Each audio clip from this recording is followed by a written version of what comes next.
Good evening, everyone. Welcome to episode 2, of the Question Box for Friday, the 16th of July, 2021. The Question Box is your weekly gaming news show, where we don't cover all of the gaming news, not even most of it, only the most important gaming news from our beloved industry. I'm one of your hosts, Shane Bailey, and every week I am joined by a good friend from the Australian and New Zealand gaming community. This week I have the distinct pleasure of welcoming a mate who I've wanted to do a podcast with for a very long time. He is founder of the PopCulturalists and For the Players, which I declare to be the #1 Australian PlayStation conversation. Please welcome Ryan Betson.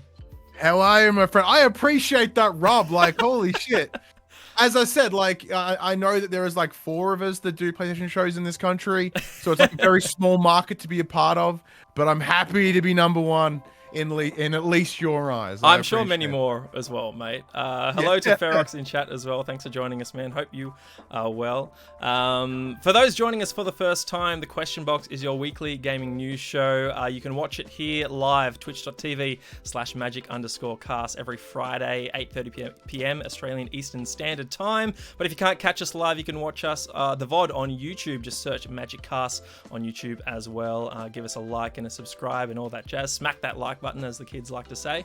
Anyway, this week, like I said, really excited to have Ryan on the show. Ryan, you've been podcasting for a very long time. I would love for you to plug yourself and For the Players on the show, and tell everyone a little bit about yourself. Yeah, dude. So, hi, Ryan. 31. I am the husband of Millie. I'm the father of James, and I'm the managing editor and co-founder of the PopCulturalists. I've been doing that for the better part of 7 years now. It started as a local radio show here in Geelong, but my history in podcasting exceeds a number of years before that. I've been doing about 10 years at this point. But you specifically mentioned For the Players, which is, For the Players, the PopCulturalists PlayStation podcast. I have to use the full name because For the Players is very, very much intellectual property of somebody else. So I've been doing a weekly PlayStation podcast for about 4 years now. I bet you just hit episode 200 not long ago. Yeah, it's about 210 episodes something now. So it's a show that I started with a good friend of mine, Josh, who co-founded the PopCulturalists with me, but it has since transitioned to my new co-host Max. He's been doing it for about a year or so, and we just kind of, the way it got explained to me semi-recently, I think is probably the best way to look at what I do with For the Players. It's the late show equivalent of PlayStation podcasts, because even though it's full of news and it's full of reviews and stories and previews, it's also just kind of oozing with personality. And I say that because we just channel all ours into it. Like, the show may not even start for like 25 minutes because we're talking about, I don't know, me going to a wrestling show that weekend, or why Max can't get a vaccination, or even just my weight loss journey. You know what I mean? Like, there's all this unnecessary crap that isn't PlayStation. We'll get there in the end though. But yeah, so 210-ish episodes, if not more, depending on when you're listening to this.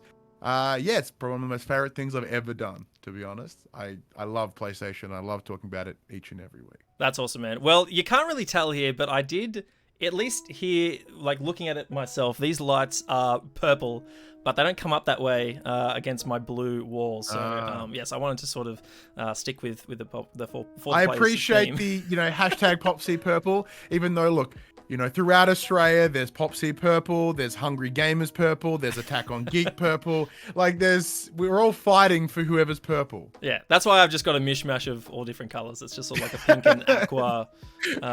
I feel as though this is like the most common YouTuber content creator color combination. That's true. It is very much, especially when you do it in checker form with like soundproofing squares. Yeah. Like, it hits all the boxes. Rainbow, that's it, Ferox. Yeah. Part of my DNA at this point. Well, I've just linked the PopCulturalists Twitch channel in chat. Go and check them out. You can watch For the Players live. Is it 4 p.m. Eastern every Sunday? Is that right, Ryan? So we aim to record it like live here on that Twitch channel, twitch.tv/PopCulturalists, every Saturday at 4 p.m. Sometimes it's Sunday. That's good if I have a wrestling show, But it'll either be Saturday or Sunday, 4 p.m. But it does go live on YouTube and podcast services every Monday at 8 a.m. and 9 a.m. respectfully. Oh, and I also have a wrestling show called The Young and the Restless if you're interested. Nice. Well, I tune love in that. every Love that week. name I so much. love your show, man. It's Thank you. always a joy and good to get an expert PlayStation person on this show, because we've got some really exciting topics to talk about, including PlayStation in the final segment. We're going to start with the top three, though. This is the first segment of the show. We dive into what we believe to be the top three most important news stories, trends from the week in gaming. So are you ready, Ryan, to get cracking? Yeah, let's go, man. Let's do it. Let's do it. Cool. There's big stories this week. I'm actually really excited. I remember messaging you when this first one popped up. I'm like, dude, we got some juicy stories this week. This is gonna be really fun. I was like, yeah, but oh, cool. What's the? Oh, damn. Anyway, story number one. Let's head. Netflix is feeling game. We head on over to Press Start, where Camilla Wolf writes, Netflix is apparently creating games to add to its streaming service. It goes, media giant Netflix is looking to add video games to its already enormous entertainment offering, even as early as within the next year, according to a report first published by Bloomberg, which I went to view, but then for viewing it the second time, there was a paywall. Sorry, Bloomberg. I wanted to reference them, but yeah, didn't allow me. I couldn't even look at the article anymore. Anyway. Look, if you want more reference Bloomberg, we're going to pay us for a subscription, all right? There you go. That's how it works, you know? We're repaying the favor. So according to their report, Netflix recently hired Mike Verdu, previously the vice president of augmented reality and virtual reality content at Facebook, to serve as VP of their game development division. Netflix first hinted at a possible foray into the realm of video games with the release of Stranger Things the Game, a mobile title based on the cult hit franchise in 2019. Since then, Netflix has dropped various hints about the impending expansion, including naming Fortnite as its biggest competitor during a letter to shareholders, and the addition of interactive films such as Black Mirror, Bandersnatch, and Carmen Sandiego to steal or not to steal. Business intelligence analyst Geetha Raganthanan had this to say, quote, this is a natural extension to its Netflix's content strategy, allowing it to mine intellectual property from popular shows like The Strange Things. Though it may not generate much additional revenue, it will help deepen engagement and increase the service's appeal and pricing power. Don't expect this to be a turning point, but it shows that the company will explore new formats to increase time spent on the platform. Ryan, let's get into this one. Netflix, they have well over 200 million subscribers globally at this point. I think Amazon Prime has a similar amount of subscriptions, though that is a subscription that offers way more than just Prime Video. I think most people go there for the free 48-hour shipping, I believe it is, at least in the States, and I think some other territories. Yeah, it's like 45-minute shipping or something. It's absolutely insane. Nuts. It's how nuts. they do Yeah.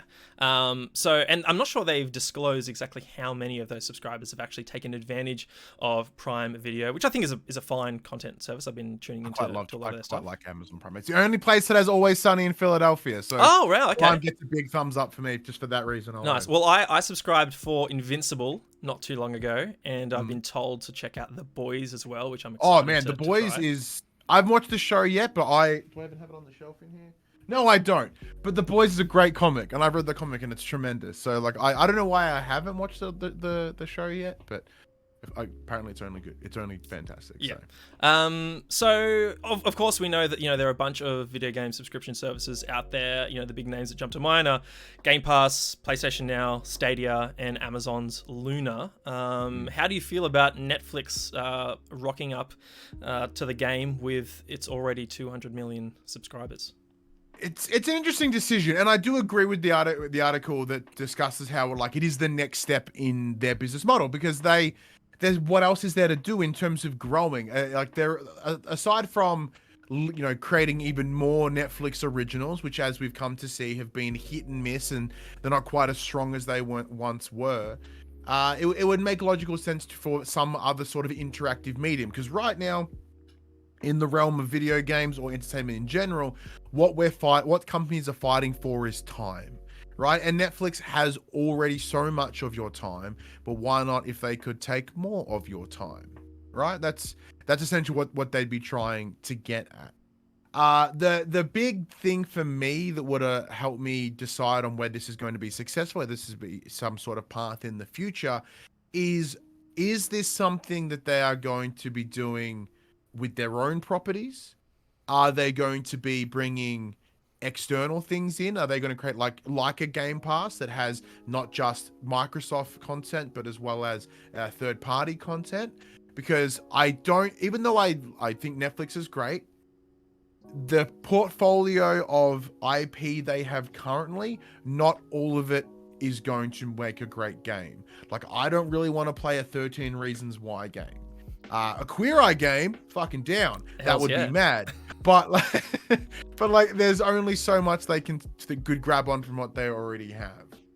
I think there are still so many questions unanswered, and the fact that they're bringing on an industry veteran like Mike Verdu from EA and Facebook to sort of shepherd this initiative into 2022, I think bodes well. Though, you know, we saw Stadia bring on some big names like Phil Harrison, and that hasn't turned out fantastically for them. So I'm most keen to see what their content strategy is like as well. They are not shy about spending money to create their own original content, whether it be TV shows or movies. I want to note that there was a Variety story, I think from the start of this year, April. They revealed they're spending $17 billion in content just in fiscal 2021, which is pretty nuts. This is just like, you know, I think mainly original content, or actually maybe it's licensing as well.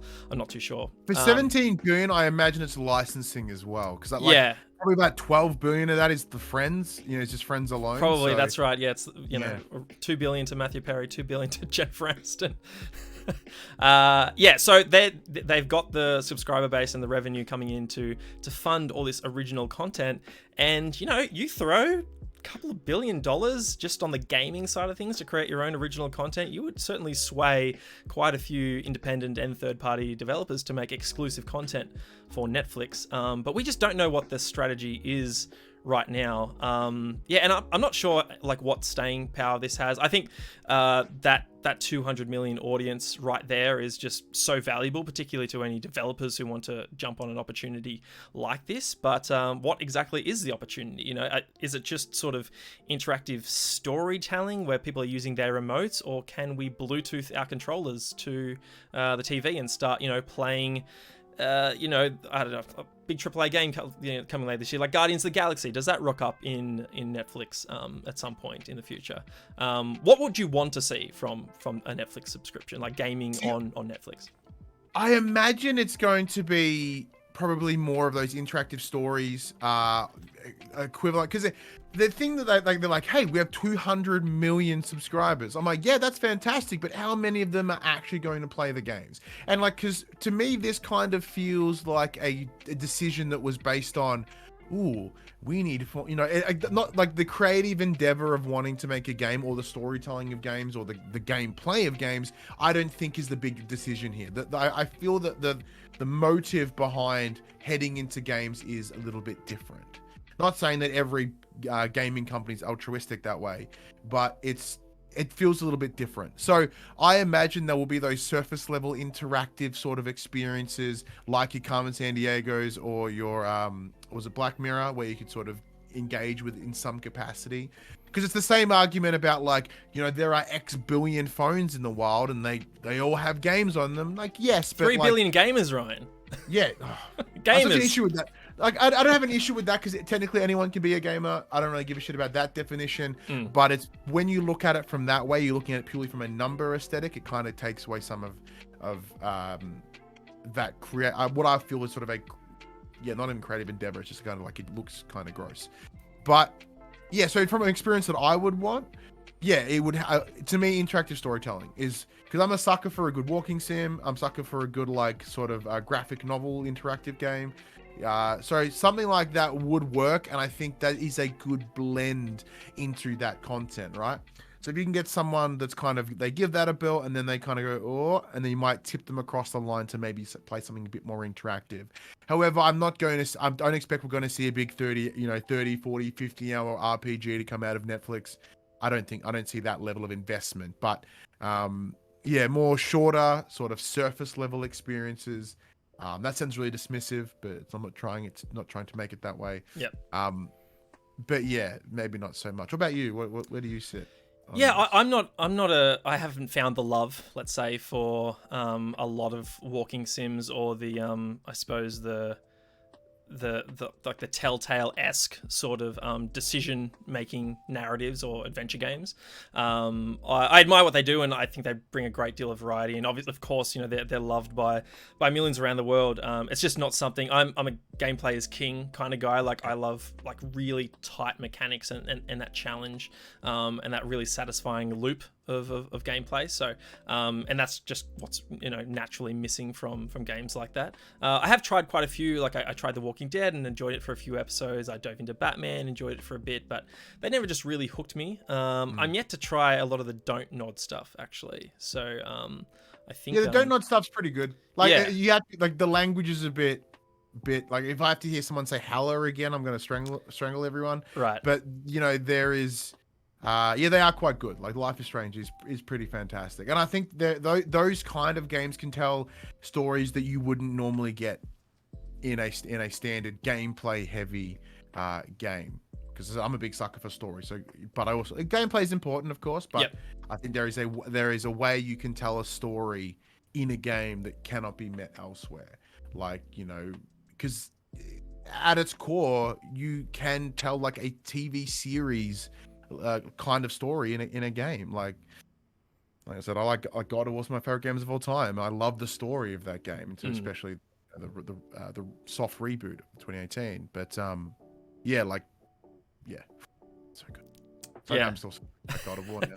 No, I think there's some fantastic examples of storytelling in games, and some of my favorite games of all time will have stories that can only be told through the medium of video games, right? Through that interactivity. I think of a game like BioShock, which is inherently about that question of, are you actually really in control when you're playing a game? Portal 2 jumps to mind. Brothers: A Tale of Two Sons. Have you played that one? The very first Joseph Fares game. No, I haven't actually. No. Young boy and his brother, and it's you control two characters, each on one stick. And no spoilers, but the ending is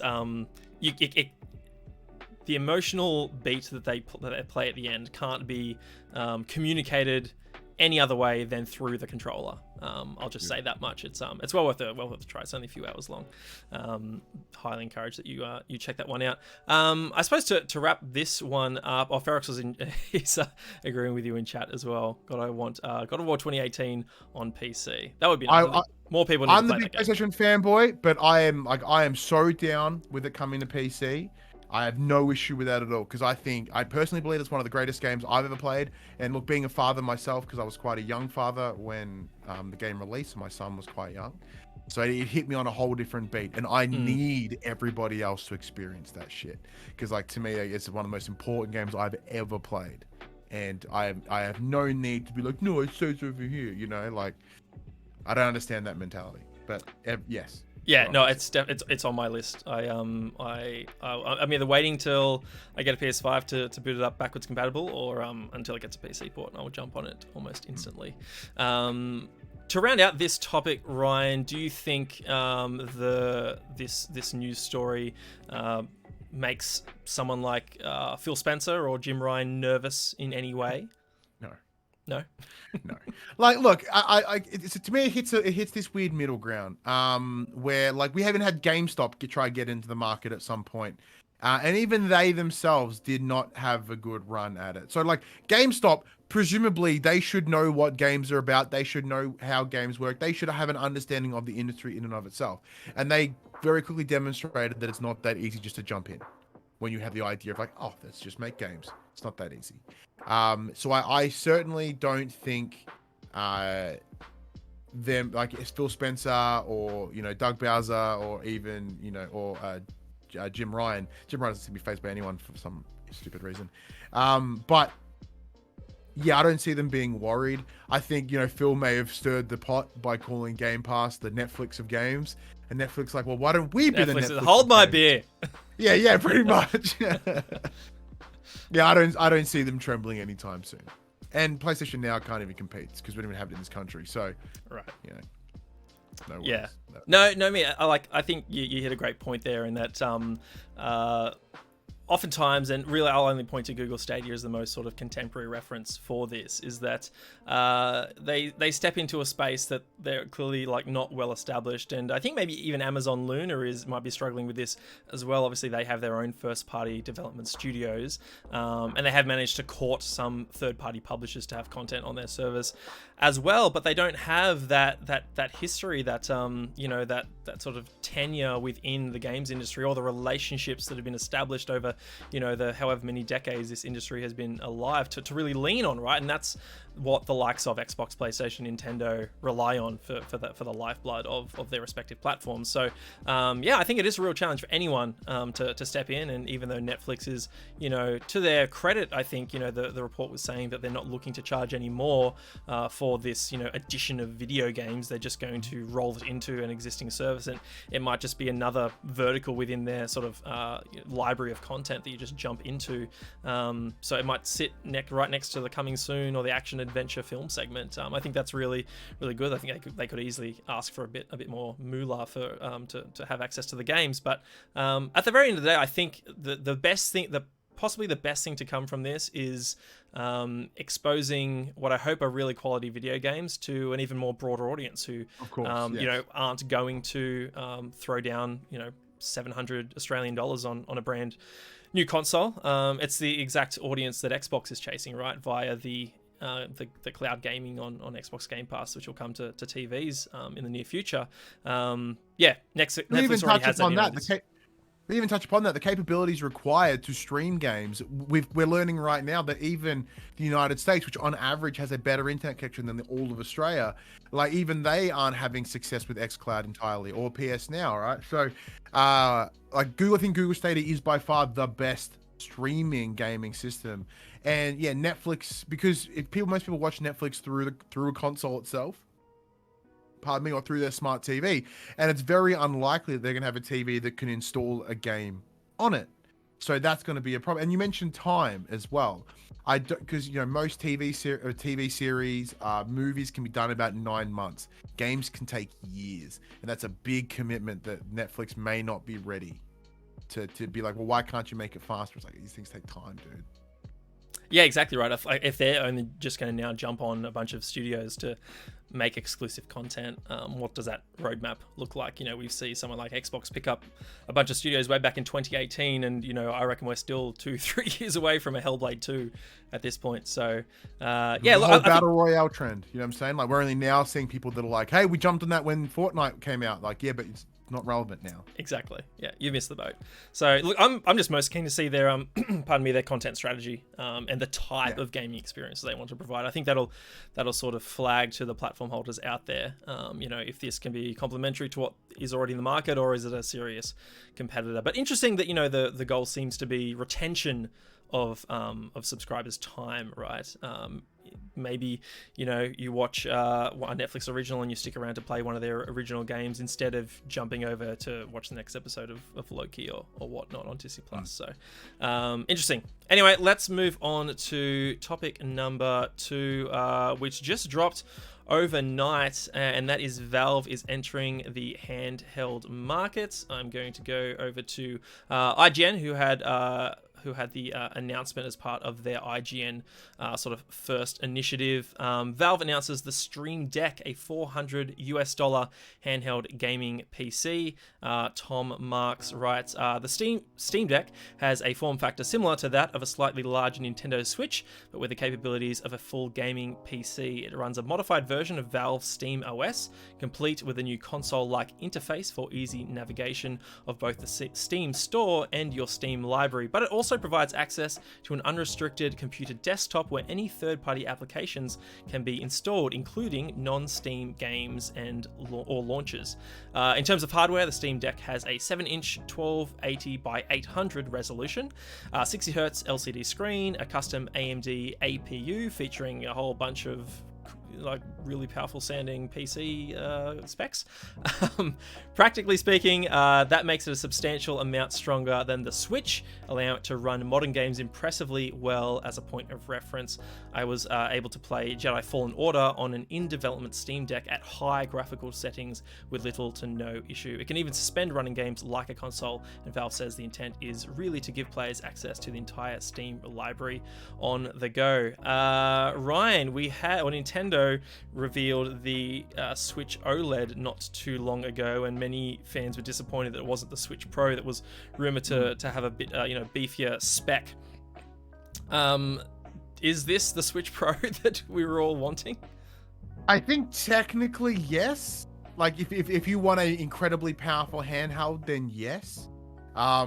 First of all, naming convention, little bit shit, because it sounds a lot like this thing. Yes. So that. And I think Elgato revealed a new Stream Deck today as well. Yeah, just to make it all super confusing. Yeah. But yeah, no, like, especially on the back of the announcement of the OLED Switch, which even OLED in the handheld's not that new. Where is it? That one there. That bastard did it first. Wait, no, that side. There it is. There's the Vita. Yeah. Vita did that first. You know what I'm saying? So, cool. But the idea this is essentially a small portable computer, that's mad. That's really exciting. And it kind of looks like the Wii U control, which is my only downside. It looks heavy. It's not the sexiest it looks uncomfortable. handheld. It looks uncomfortable. Yeah. But I would take a little uncomfortability if it's as mad as they say it is. Definitely. Look, I'm really, like, to your point, I'm really happy that this isn't just a handheld, closed off window into Steam, right? Like to their point, this is a PC. You can. I was reading a couple of other IGN stories, and you can wipe the Steam OS from this and install a version of Windows.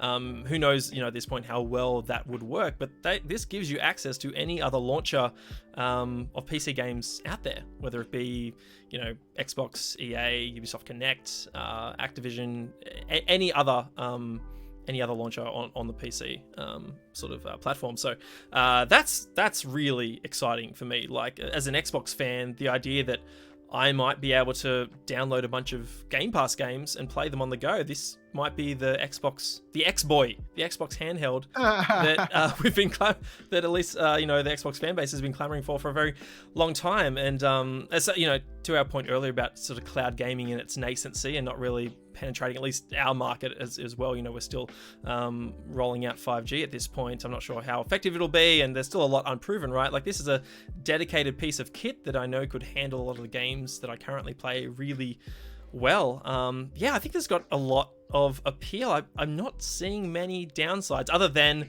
does it feel great in the hand, and is it going to be all it's cracked up to be? Any red flags for your own?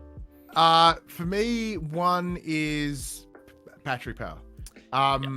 Because that's the thing, like, the Switch is cool, but even then it only has very limited battery life, because the more grunt you put in it, the more power it will take, and that's just fun thing. However, saying that though, by having essentially an 800p ish screen is actually really good, because that's where a lot of the grunt is pulled from, is that graphical processing. Yep. And at a screen of that size, the pixel density is so nice that it's going to look incredibly crisp.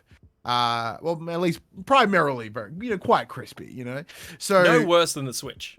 No worse than the Switch, because I'll applaud the Switch. Like, certain games look mint in that 720p just because of that density, right? Same goes here. Like, that's if they're running a 1080p screen, that thing would just heave power and it would be horrendous.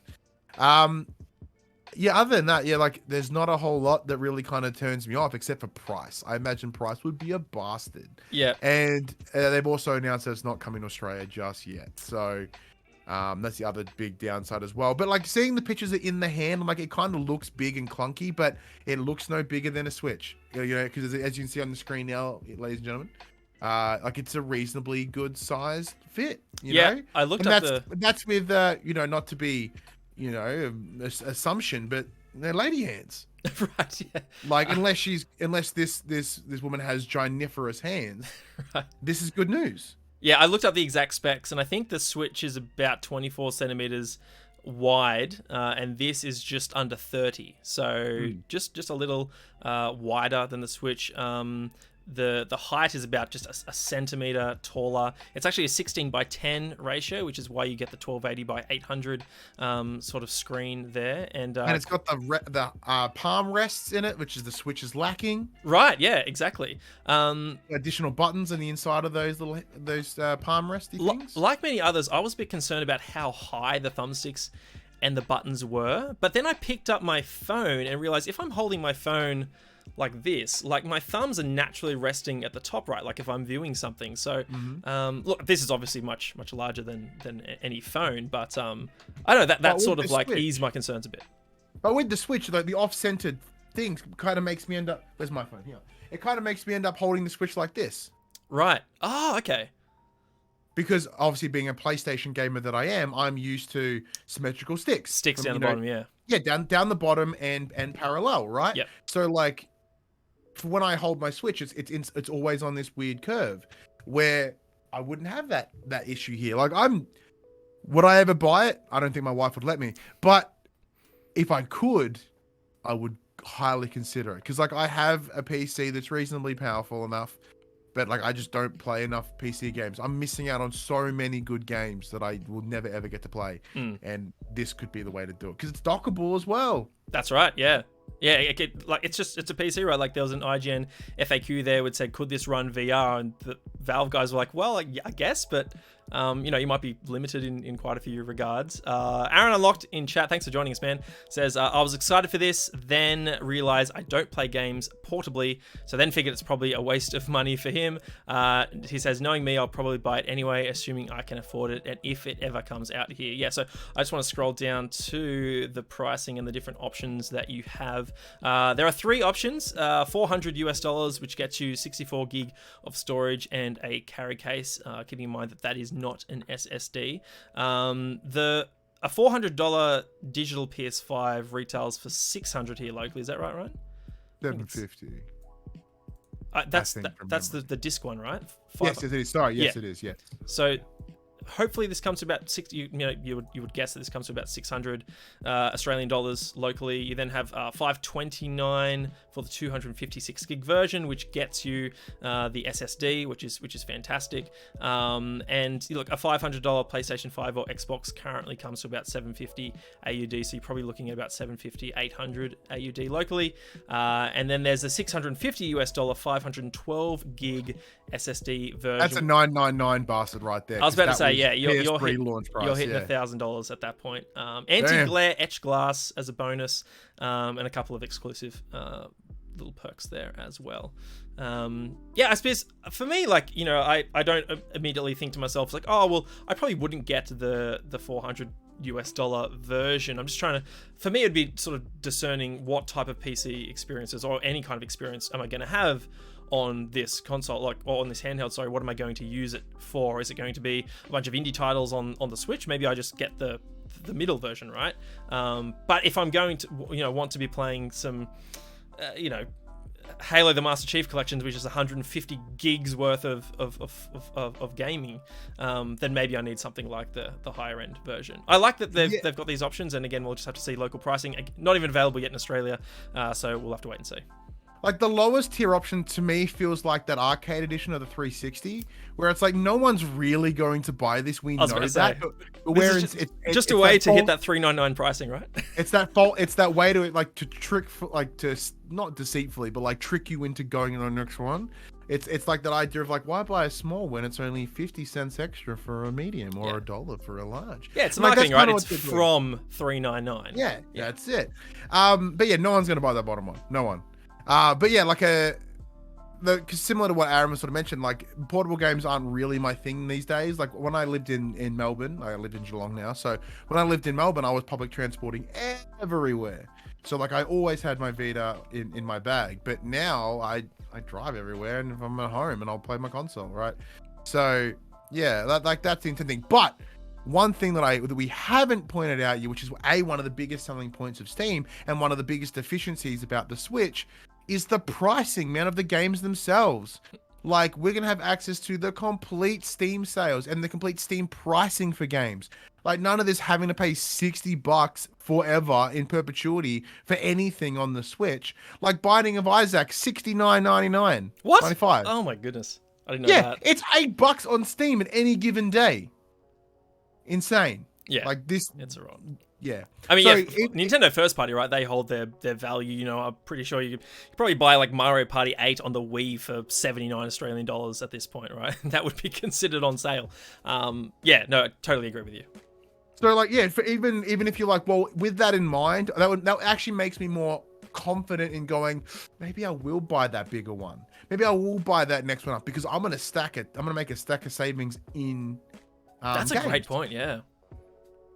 Or to my point earlier, if this is capable of running the Game Pass games, like a subscription I'm already paying for, then this is just a way to play them on the go. So I might not be, spending a lot of money on software.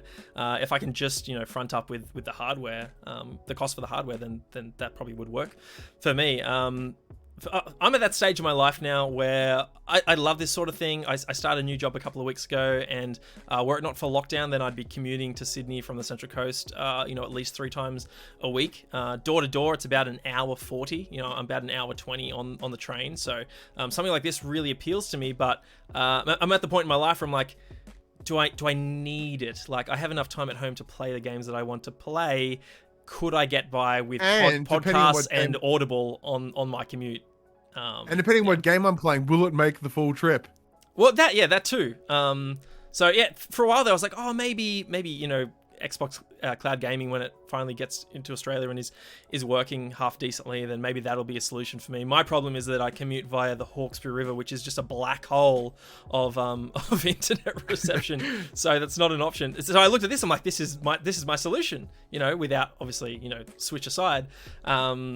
But yeah, to my point, it's just like, do I really need it? I've gotten better at sort of deciding exactly what is going to be worth my money at this point in my life. But look, I totally see the value in this. I think Valve's potentially onto a huge winner in this regard. Yeah. Do you get a good vibe from this one? I do. Like, at least initial feelings are very strong. I think there is enough people that have a loyalty to Valve and loyalty to Steam in a at least a brand respect sort of way that I think it has legs on it. And to be honest, Nintendo need a competitor in the portable space. They really, really do. And if this can be the indie machine that the Switch is, but better, then they're done. I wouldn't say they're done. That Nintendo will never die, because like with their run on nostalgia, their reliance on nostalgia, they will live forever. So yeah, with PlayStation not doing in the handheld market anymore, like, there is no one to even get near Nintendo. And the competition only makes things better, because something like this could lead Nintendo to actually make a Switch Pro. Yeah, no, I saw a lot of sentiment online saying, oh, I'm not sure about this one. Definitely, still pre-ordering my OLED Switch. I'm like, why? I don't understand. Like, other than the uncertainty around, actually, Valve's pretty proven with their hardware, right? Like with their VR solution and whatnot. So I don't think there's much concerns there. I would be a bit hesitant on a V1 of a piece of tech like this, like I am with most version 1s of a lot of tech. Not to say that there's any flags for concern, but if all things go well with reviews and it comes out here at a reasonable price, and I've got the cash, then maybe I jump on board. But I'm more likely to jump on board with a V2 of something like this. When it gets into consumers' hands and Valve can really learn from having millions of people play it and adjust it. I think of something like a Surface, right? Microsoft's Surface hardware. V1 of that was promising, but not all that great. And now they're on V5 or 6, and it is recognized as a fantastic piece of hardware. Like, I hope this is successful enough that it gets to that point. And yeah, to your point, Nintendo has a stern competitor in the handheld market, because right now there's no one, and look what happens in the space of 5 years. They've gone on to sell more than 80 million consoles. So I do think they're like, the only hatch would be they're very different demographics. Those that would play a Switch and those that would play this are different. Like, this is essentially the hard, like, even though I don't really, I'm not a big fan of the expression, this is the hardcore gamers handheld. where by design, Switch is a more casual place. And that's not, once again, that's not dismissive. That is a good thing. The Wii existed and was a success because it hit demographics that weren't being offered by the other consoles at the time. And this is meeting a need. Hardcore gamers like, because I don't play my Switch because it's underpowered. Like, I look at it like, when you have to play The Witcher at 480p at 12 frames a second, I ain't gonna do it. So this is more in line with me. Yeah. Aaron in chat notes as well, good thing it takes micro SD cards. Yeah, so all the models that we showed will have expandable storage, which is great. He said, I might buy the smaller one since it has expandable storage. A 1 terabyte micro SD card is only $300. Ferox says, Shane, would you buy it? Shane would buy it if he was jet setting around the world to R6 lands. That's a fantastic point. Mullet Show, thanks for the follow, man. Yeah, I sold my Switch when we went into lockdown because I wasn't going on press trips or on planes, every couple of months, needing some kind of gaming solution. So that's a great point. Yes, yes, if I was still a UV and still jet setting, then I probably would. That would justify it for me, right? It's all just comes down to how. The only time I've used my Switch is when I would go interstate for things, and I haven't done that in yonks. Right? Yeah, it all works. It wasn't until Story of Seasons and my love for farming games got met. It was when I went back to my Switch, but that's it. Yeah. I was trying to find, I swear there was the sketches of, here we go, you can see all the different inclusions there while I read chat. Aaron says, I pre-ordered the OLED Switch because my kids have taken over our current one, so I need another one around the house just for me and his wife. That totally makes sense, right? Like if you're just a huge fan of Nintendo and your family or your household has the need for a second one, it's only a bit more expensive than the current Switch, and if you like handheld and want a better screen, totally understand that. And hello to you too, Mullet Show. Hope you are well. Anyway, look, I'm really keen to see how this one goes. I'll be keeping a keen eye on the reviews when they drop later this year. I think they said Europe, UK, US markets, December. United States, Canada, European Union, and UK. Yeah, more. Yeah, so it's not firm, but it's looking the back end of this year. So, it'll come down to the same production issues that like the likes of Nintendo and PlayStation and Xbox are all having, and phones as well. So I think there is a competition for that stuff. So it may roll into next year. Not the worst thing though. Yeah, Ferox says, problem with this stuff is I look at the price and go, I can get a real nice GPU for that. Oh, wait. Oh. That's right, yeah. GPU prices, not cheap right now. Right now. Anyway, we'll move on to the final story of our top 3. Let me bring it up. What was it again? Oh, yes. Is gold about to go the way of the Dodo? We head on over to Video Games Chronicle, where Chris Scullion writes, Xbox is still planning to drop live gold, it's claimed. Microsoft said to be waiting until Game Pass reaches milestone subs. This comes from Jeff Grubb on the Grubb Snack Show on Giant Bomb. He's a writer over at VentureBeat. And he said, in the past, I've said Xbox Live Gold is going to go away. And when I started saying that, it was when Xbox Live Gold was still required for free-to-play games. You'll note that they dropped that sort of gate at the start of the year. He continues, and I knew for a fact that they were going to make a change before Halo Infinite. Halo Infinite originally slated for November of last year. And I thought at least it would be dropped for free-to-play games because they weren't going to charge people to play Halo on Xbox when they weren't charging for you to play it on PC or whatever. Then they decided to raise the price and it looked weird, right? Definitely. Why would they do that if they were going to get rid of Xbox Live Gold? I just want to reiterate, Xbox Live Gold is still on a board somewhere, saying this is going to go away at some point. Whether or not they're actively talking about it right now, I don't know, but they still have it on a roadmap saying Xbox Live Gold is still, or will be dropped, at some point in the future. Grubb says that the reason Gold hasn't been discontinued yet because Xbox is still waiting to hit a target number of Game Pass subscribers first. He says dropping gold might take years because of focus right now still very much is getting Game Pass into a very healthy position. Ryan, I want to get your take on this one. I mean, I'm firmly of the mind that Xbox's most loyal customers the customers that have been along for the ride for all four now of the Xbox generations have been paying to play online, whereas PC brethren have not, and soon we assume anyone who plays like Game Pass via cloud might not have to pay for gold either. Obviously we saw Xbox drop it for free-to-play games, which was brought it in line with PlayStation, which I think was a positive move. What do you make of this story? Them potentially dropping the subscription completely once they hit a threshold of Game Pass subscribers.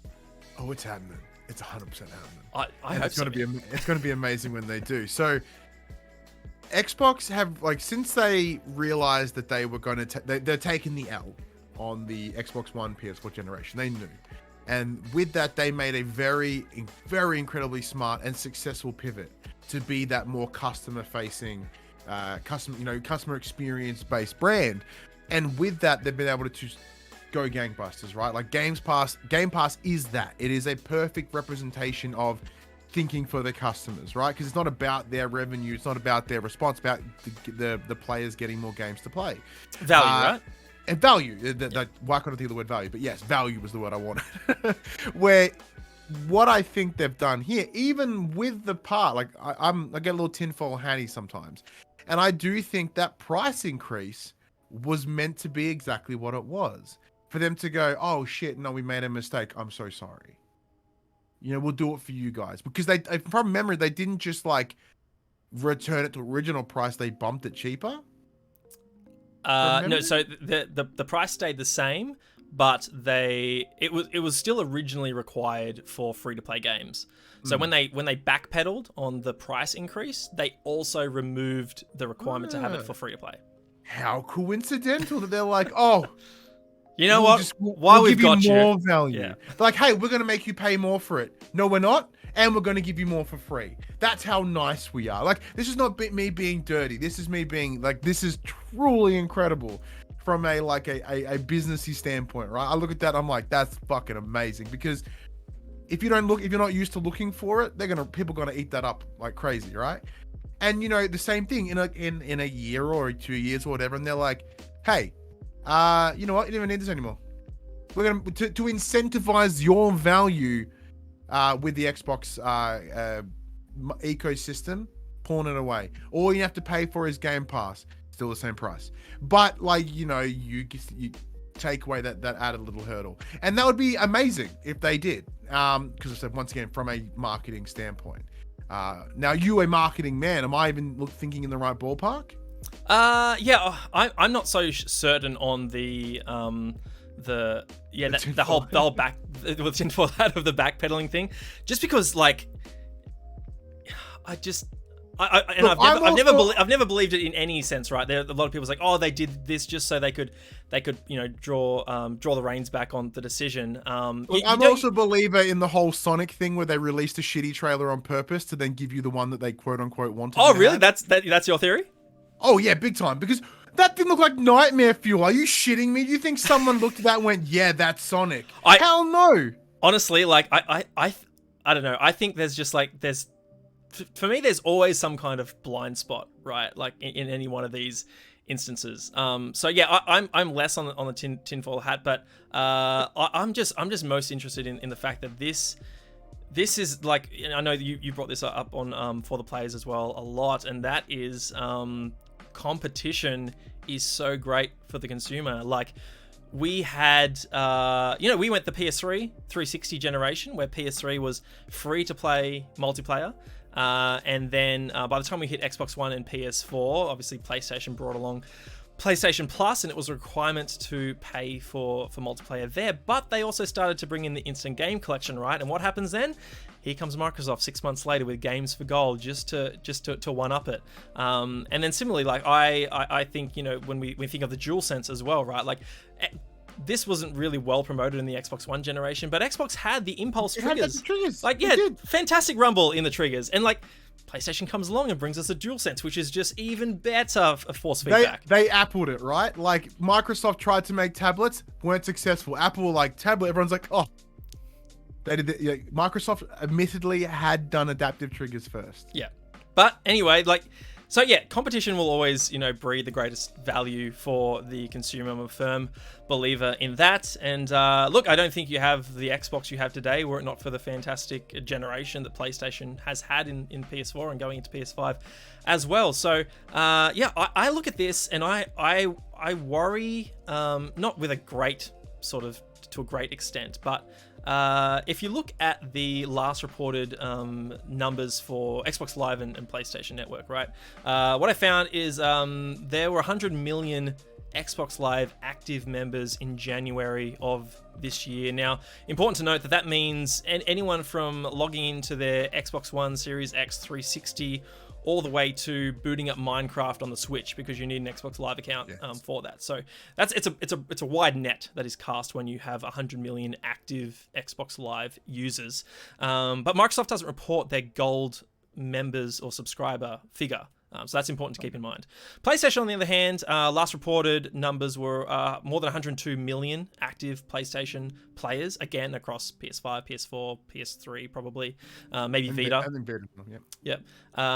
But we do know that their PlayStation Plus subscriber base is over 50 million. And when you look at that and you say, okay, $60 times 50 million players, that's a whole lot of revenue coming in. And even if it was, let's say half of that, 25 million gold subscribers for Xbox, right? That's a whole lot of revenue to throw away. But obviously, Jeff Grubb's report here is that Xbox is only going to do so once they reach a certain threshold for Game Pass. If this does happen, Ryan, in the next couple of years, does PlayStation need to do the same, do you think? I think because, as you said before, because with Xbox had they had paid when PlayStation didn't. They were like, Xbox were like, you need to pay for it because it's a better service Premium because service, you paid for it, right? And PlayStation were like, nah, you don't need to, and it was shit anyway. So it made sense. But I love the story of that, right? Where Xbox were like, you need to pay for this, and now they're like, no, you don't. I love that as a throughput with the company, but I don't, not in the near future. Like that, and then maybe the free to play thing might come involved, but because now so much is loaded behind PS Plus, and I think Xbox Live too. Like with PS Plus, you get not just the free games, which are objectively better than games with gold 100%. For a good window of time. Yeah. You also get the cloud storage for your games, and there's a bunch of other additional details on top there as well. So I think the spread of features that PS Plus will offer, once again, not knowing entirely what Xbox Live, would they do that same support, might give them a reason to keep it around. Maybe they will make certain games free to play for multiplayer, because I know Fortnite's on that, as well as quite a number of other ones. They're like, hey, you don't need PS Plus to play this online. Maybe that line will be blurred, but PS Plus as a service will remain. Even so much so, I think they'll get to a point where PS Now will be consumed within it, and then it'll become a unified platform, which is kind of what Xbox are doing now with Games Pass and Live, because you can buy them in the Ultimate. Yep. Is the Ultimate Game Pass, is it called? Yeah, Xbox Game Pass Ultimate, yeah. Game Pass Ultimate, thank you. Yeah, so with Game Pass Ultimate, they're essentially doing that anyway, and eventually absorb into one giant mess, which, not mess, but like one giant thing. And I think PlayStation will go down that very similar path. Yep. I just want to get to the chat quickly before I chime in. Yeah, Aaron says, when I worked at Tandy 13 years ago, my store manager went to a Microsoft event and got given a whole bunch of Xbox Live Gold vouchers. He gave them all to me, so I got like 3 years of gold for free. That's amazing. Mullet, yes, chime in the 100% Sonic shenanigans. He seems to be wearing the same tinfoil hat there, Ryan. You share the same hat. It's good hat. And Ferox says, just to counter that point, do you guys think the exclusivity market has become prominent in the last 10 years? Do you mean like the prominence of exclusivity within gaming, Ferox? I'll get you to clarify that, and we'll jump back to answer your question. Yeah, Ryan, you brought up a great point. I think look, just simple calculation. I had to do this on the calculator. I don't want to do live math on the air, so I just want to make sure. But 50 million PlayStation Plus subscribers playing, let's say they all pay the $60. That's $3 billion in revenue per annum that And even PlayStation if would you have to take throw away away. the potential licensing for, the PS Plus games or whatever, like there is still like a good margin in there that just goes into something else. So, But to your point, the games going into the instant game collection are far superior than games with gold. In fact, I would love to see Xbox just completely throw that away at this point. Maybe when they throw away gold, they'll do the same. He's hoping. But yeah, I think it will be on PlayStation to prove the value of that service. And I think over the next couple of years, which we can discuss in the next segment as well, is what is their answer to Game Pass? And I think retaining 50 million paying subscribers is a great place to start. You can be in a much worse scenario going up against something like a Game Pass when you have a dedicated fan base paying that much. And it's only been on the rise, right? That subscriber base. Like you look at the chart over the quarters that they've reported, it's gone up from 44, 46, 48, now more than 50 million subscribers. So they've got something that, is valuable to a lot of people. I think if this happens, it's just going to be on them to prove it, and hopefully for their sake that a lot of people, maybe the more casual audience who are only there for multiplayer games, doesn't jump ship all of a sudden. So yeah, I would argue that the pressure of Game Pass alone is forcing Sony's hand to, as you said, to prove why they need to have that value. Like, why are they paying for it? Like, if they are paying the equivalency of Game Pass and whatever, like, are they, I can go over here and get 200 something games. Like, yes, I get 3 games a month, but pound for pound, like Game Pass will win in that scenario if you're looking at a numbers game. Yeah. Ferox, you said, I meant, has it become more prominent as both companies try and outdo each other with free games? I think that both, if talking just Xbox and PlayStation for the moment, both are trying to outdo one another. And, Xbox spending $7.5 billion on Bethesda at the start of this year proves that exclusive content is becoming more important than ever, and content in any entertainment medium is more valuable than it's ever been. You see someone like Codemasters get snatched up for $1 billion by EA. I don't think that studio has the same value 5 years ago, certainly. And you look at someone like Insomniac scooped up for chips. Ryan, chips, $200 million. Oh man, they got so undervalued in that bargain. Holy shit. Ted Price would be kicking himself. But you are exclusivity is what's important. Like, it really is, because when these consoles are so similarly powered, like from a hardware perspective, they are near identical, right? The only things that separate them from each other are those exclusives. And I'm not a big person of being like, oh, exclusives are like, they are incredibly important, but I'm not that kind of jerk about it. But if you want a demonstration of how important exclusives are, you look at Xbox's decisions recently. As you pointed out, right? There was a window of time where they said games are for everyone, which implies no exclusivity. Their entire business model now is exclusivity. Yes, they're like, oh, it's on Xbox and PC. It's not exclusive. I'm like, dude, you're shaking your own hand. Like, that is still exclusivity. So they have gone against their own beliefs around that. So yeah, it's incredibly important. And PlayStation's bread and butter are their exclusives, right? Like, they just deliver very, very good exclusive games. And that's why people go over there. Because if you look at it and go, well, if I have to buy a console, I know that PlayStation's first party studios currently will deliver better than Xbox. However, looking forward, Xbox have the ability to absolutely destroy with potential. Like, not just the Bethesda acquisition, but like everything else that they've grabbed in the last number of years. Like, we may not, as you said, we may not see the benefits now, but a number of years, holy shit, am I excited. Just to see what PlayStation do to keep up with it. But yeah, no, exclusives are incredibly important. Like, once again, look at Nintendo. They all their shit's exclusive. And that's the thing that keeps them powerful. That's the I was about to thing. say their machine is the Nintendo machine, right? Like, you want to look at the power of exclusive games. You can't get Mario anywhere else, no matter what your grandma says. But you mentioned the track record of PlayStation and how Xbox is positioned with great potential, right? I did a video recently that I'm going to throw in the chat now, so anyone watching can go check it out.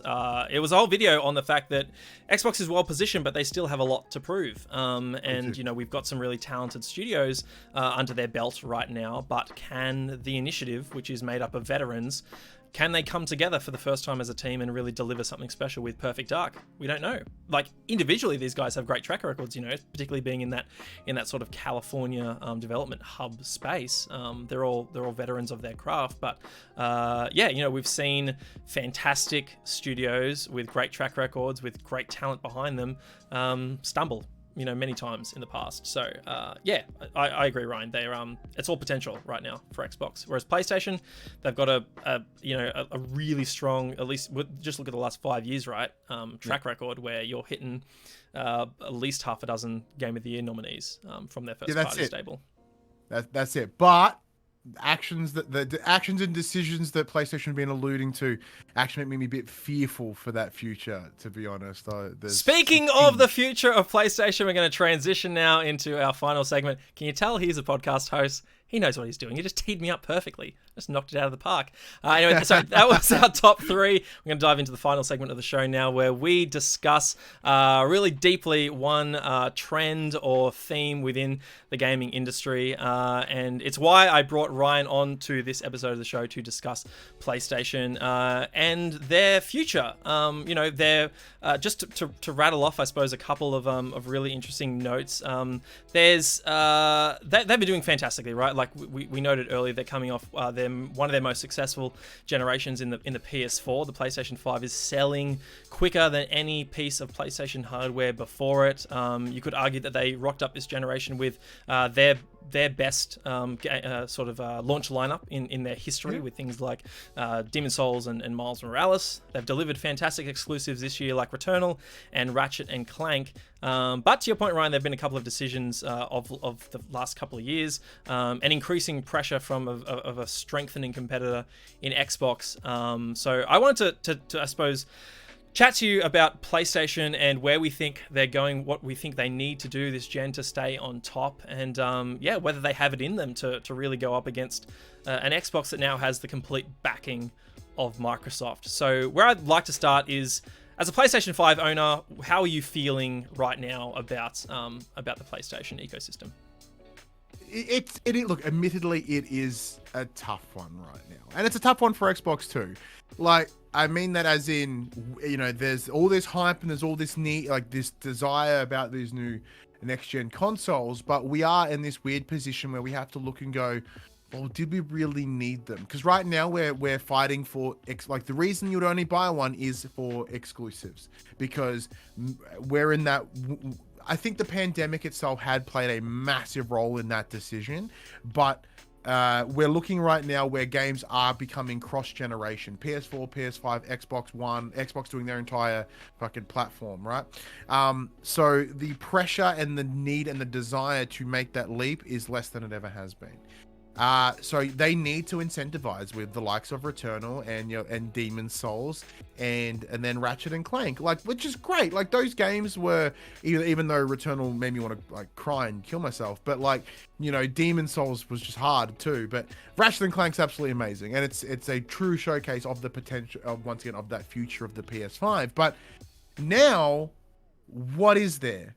Because if we look forward, they're making these safe business decisions, and that, once again, Jim Ryan has gone on the record essentially implying that, along with the speculative article from Jason Schreier around that, they are making more conservative business decisions, and that includes, and that comes from, them. Games that were previously just PS5 are now coming to both, like the upcoming Horizon Forbidden West and the not so correctly titled God of War Ragnarok next year, as well as Gran Turismo 7, right?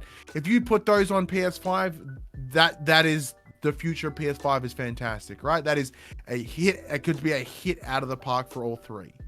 But now there's less reason, right? Where's the rush?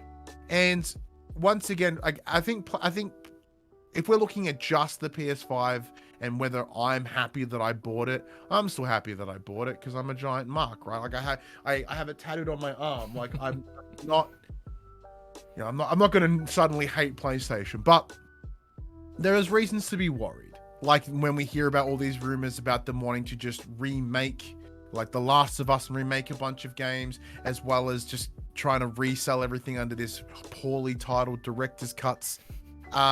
Like there are some weird decisions that I don't think we would have seen under the likes of Sean Layden during the boom of the PS4. So I think Jim Ryan and the decisions that he and the team are making put in crumbs of concern moving forward. Yeah. Let's talk about, you touched on it earlier, and that is what is there to be excited about.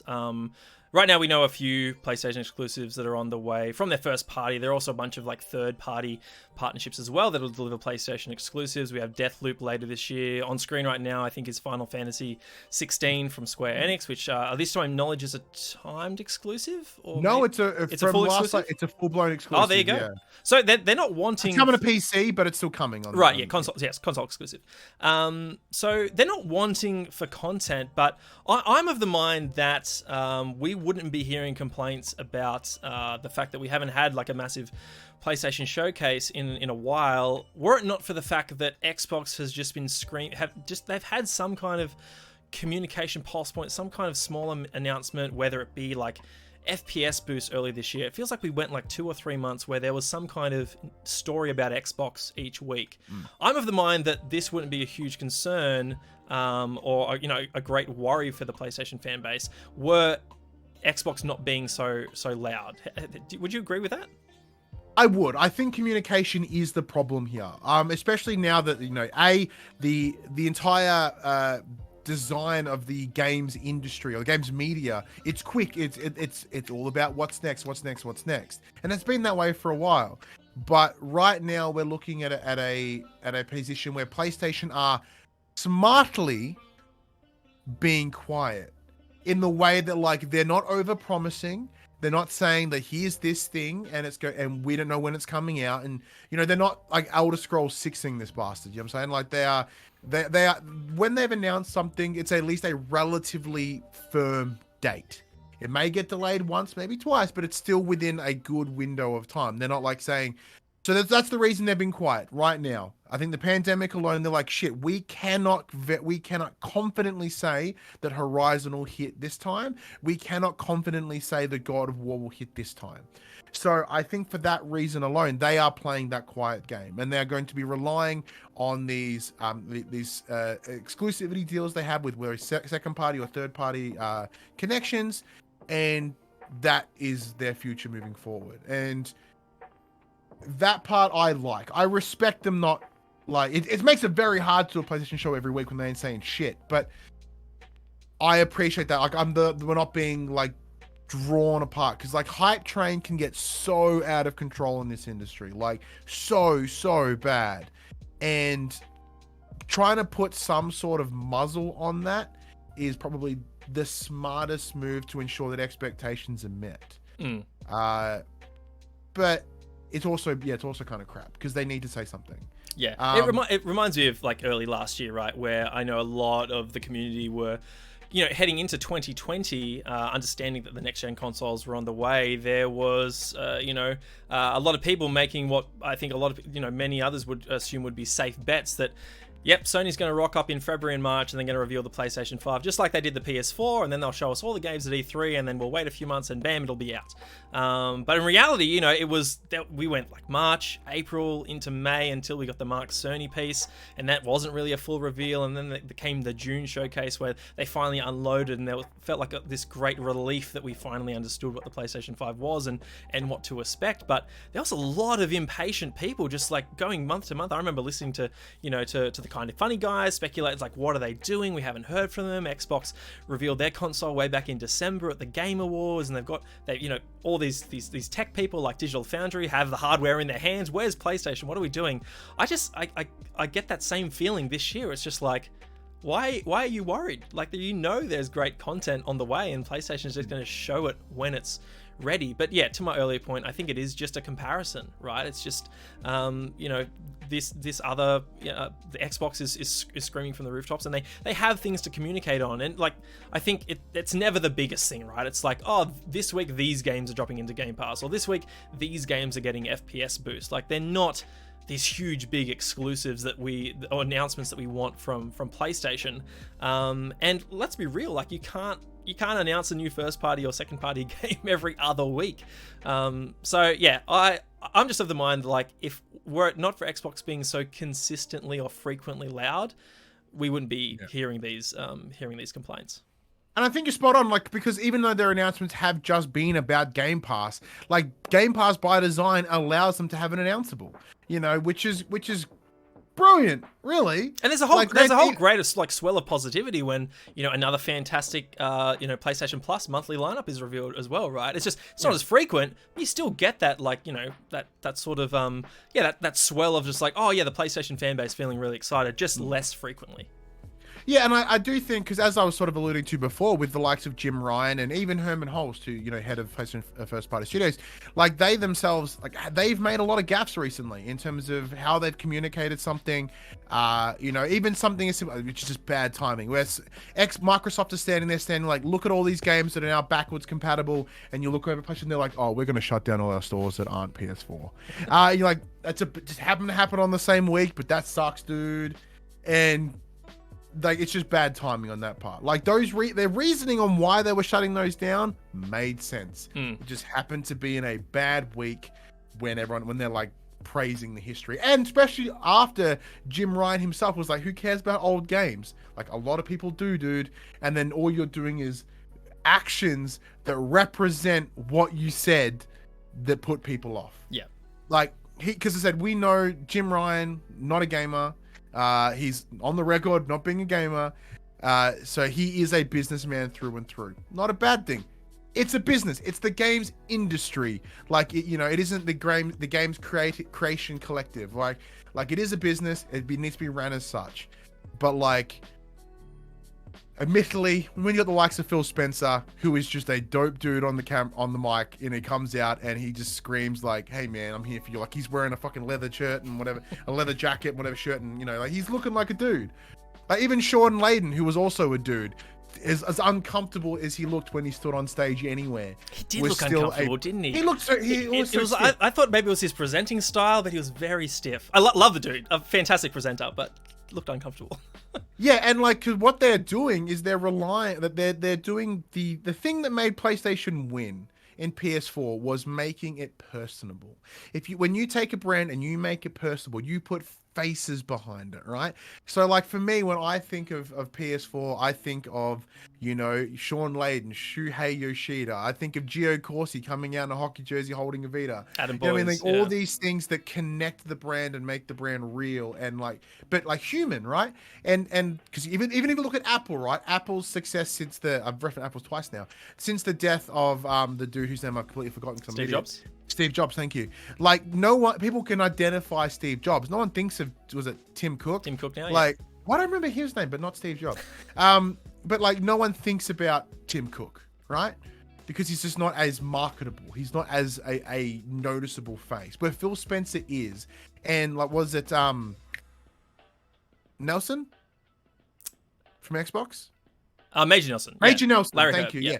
Yeah, Major Nelson. Like, so he himself is a marketable face. Yes, he's less frequent now, but like, these are discernible faces, and Xbox, Microsoft specifically, are doing that now. And just with the acquisition of Bethesda, they are getting more faces. They've got Pete Hines, they've got Todd Howard, and that's such a win, and that's only going to make them better. And PlayStation right now, Geo Corsi doesn't even work for them anymore. Like Mark Cerny, even though he's a face to some, he's kept quiet. Shuhei Yoshida's been pushed to some shitty job somewhere. You know what I mean? Like there are like Adam Boyes as well isn't there anymore, and he was a big known face in the PS4 at the times. Like they've intentionally gone quiet and they've removed the humanness, which Phil Spencer has now run with and delivering. So yeah, to me, like that part of that is why PlayStation should be a little scared, because they're starting to lose the ground that they gained. Yeah, I think you touched on like a fantastic sort of point there, and that is just the at the end of the day, these are businesses, but we're in the entertainment industry, and gaming is all ostensibly about fun. And what I like, a great deal of what I love about Xbox right now is their social media management is on point. Yes. They're doing so well. Like I log into Twitter every day, and it's either the Game Pass account or the Xbox main account that has done something rather funny. Usually, it's like, oh, that's cute, or outright hilarious. Like I love the Game Pass like leaking of the Melissa McGame Pass emails that are like teasing the upcoming announcements. They're so much fun. And yeah, to your point, they've really invested in the faces, right? Not only do you have Phil Spencer now, you've got Aaron Greenberg from marketing, Major Nelson, you've got, Todd Howard and Pete Hines from Bethesda. Sarah Bond even now is really stepping up and becoming a key face for the Xbox ecosystem. So I think they're really smartly leaning into that. And even on a local level with Xbox Game Pass ambassadors. Yeah, exactly right. There's a great, I'm not sure if PlayStation has an equivalent of, sort of brand representatives. No, because I'm sure you'd be one, Ryan. You'd be number one on the list, mate. I would love to be high. No, but because like they have people that they work with in a marketing capacity for like PS Plus and stuff. I know Barjo does a lot of work with PlayStation under PS Plus. Yep. But even then, just to sort of really promote the games that are coming. But it doesn't have that like grassroots, organic. Yes. Influency feel that the Game Pass has, right? Definitely. Tell you what I do love about PlayStation, though. That's not to say they're not doing any fantastic work on the communication or the community side, and that is the PlayStationification of different memes that we see, like the GIFs that they do. I love that shit. Keep it up. Bravo. Excellent. I love all of that. That's really brilliant marketing. Chat, I would like to hear what you think of the state of PlayStation right now, and we'll get your thoughts in here as well. Ryan, you brought it up. Before we jump into that, look, I can't shit on PlayStation too much. They let me literally straight steal their fucking intellectual property. So I appreciate it. I did get a DMCA takedown on the For the Players shirt. Right. Okay. So thanks-ish. Like, cool. I didn't make any money on the shirts anyway, but as long as you don't shut me down completely, then we're cool. Ferric said, had a PSP once, can't really comment. That's fine. I know you're mainly PC, bro. That's all good. Yeah, Ryan, you mentioned earlier cross-gen games, and there was the controversy around, obviously, Jim Ryan coming out and saying we believe in generations, and at least initially there being that indication, right, that Miles Morales was coming out on PS5 exclusively, Demon's Souls still an exclusive, and then for all intents and purposes, God of War, Horizon Forbidden West, and Gran Turismo intended to be as well, but now they're not. Just to give you my perspective, like, I'm of the mind that, like we've already mentioned, these are businesses, and I don't, begrudge them for wanting to, keep their books in line as we transition into a new generation, and there aren't as many console owners of new gen consoles as there are old gen. So that doesn't bother me. These generations are going to go for 7 or 8 years, and we're going to have 5 years of fantastic exclusive consoles for the newest machine. So it doesn't really bother me that the first year or two are going to have cross-gen games, particularly when games like Miles Morales are being delivered to us, right? Like, I don't think anyone's going to complain about the quality of that game and the fact that the PS4 held back the PS5. But I'm keen to get your perspective, one, on how you feel about cross-gen games, but also just like the miscommunication from PlayStation's side as well. Look, it's once again, in terms of miscommunication, because that's an easy one to touch upon first, it's the same backtracking that Microsoft have made around their we believe games are for everyone, and now they're actively making decisions that prevent it from being for everyone. And PlayStation the same. Like, we believe in generations, but also not really.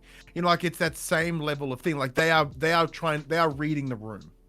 Right? And with PlayStation, they're like, oh shit, well, let's read the room. And like, right now, yes, the PS5 is moving as fast as they can get out, but they do not have the 125 something million PS4s that are in the wild. And if you're cutting all of them off, from, as you said, from a balancing book, from a business perspective, that is a shitty decision. However, I also think that, once again, the pandemic is what completely spurred that decision, I think, primarily, right?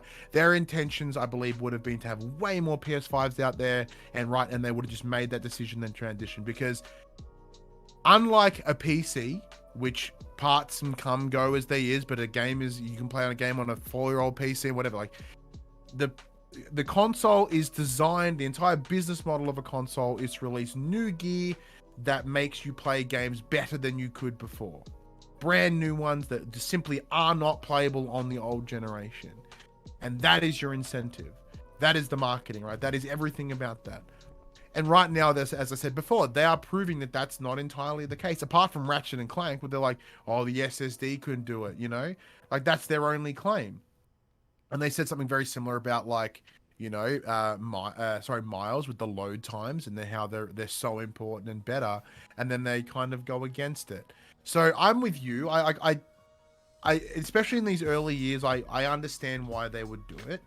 I disagree. I think they are incredibly important in terms of to not have that cross gen, because if you want to incentivize people to buy it, but if no one can buy it and you can, you know, they're selling out anyway, right? Both consoles. That's it. Like, because, you know, as I'm sure you know as well, like that first week of a game's release is the most important time.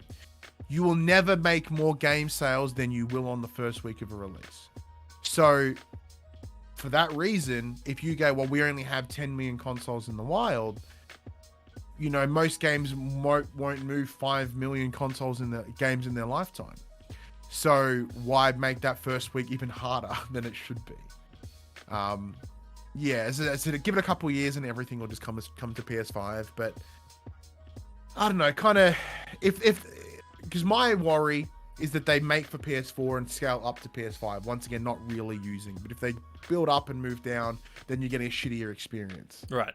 You know what I mean? Like, because if you look at Cyberpunk as an example, that's the shittiness of scaling back. Like, it's unplayable on PlayStation.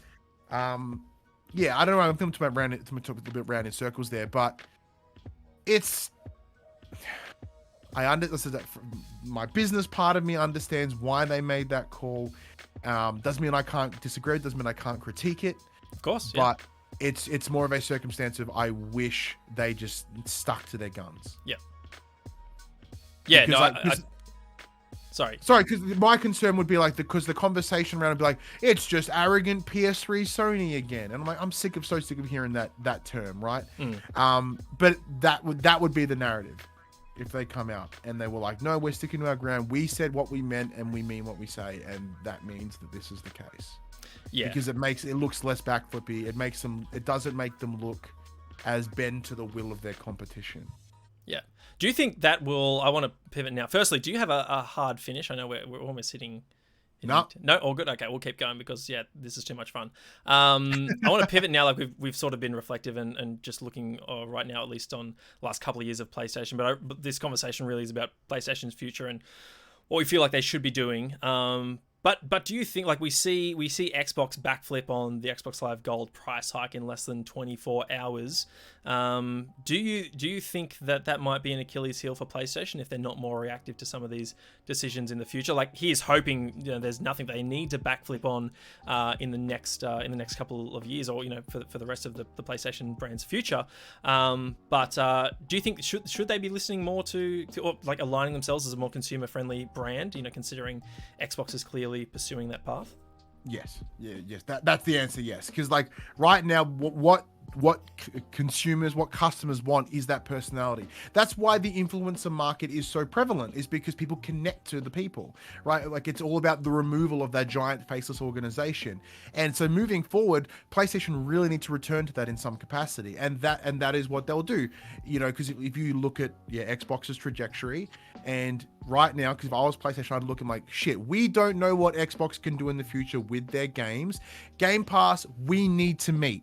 Right now, we have no equivalent. That is a point of concern. That is a massive, like, fear of the future, because if the future is going along the lines of Game Pass and that streaming service, you know, PlayStation are fucked if they do not have something to meet it. Like that's the future concern, and like that's when they'll need to be reactive. Mm. Now, to their credit, they're not just suddenly adding a lot to PS Now, but I wouldn't say it's the arrogance. I think there is a little bit of hubris, or at least in the idea of let's see how this pans out. Mm. Right? Like rather than trying to jump in on there and get there now, they're like, well, let's see how this pans out. Game streaming seems really cool right now. Is it going to be the future? Yep. The answer is kind of yes, but yes, they do need to be more reactive. And I think once Xbox come and release their first party title that's a 9 out of 10, and they'll go, oh fuck.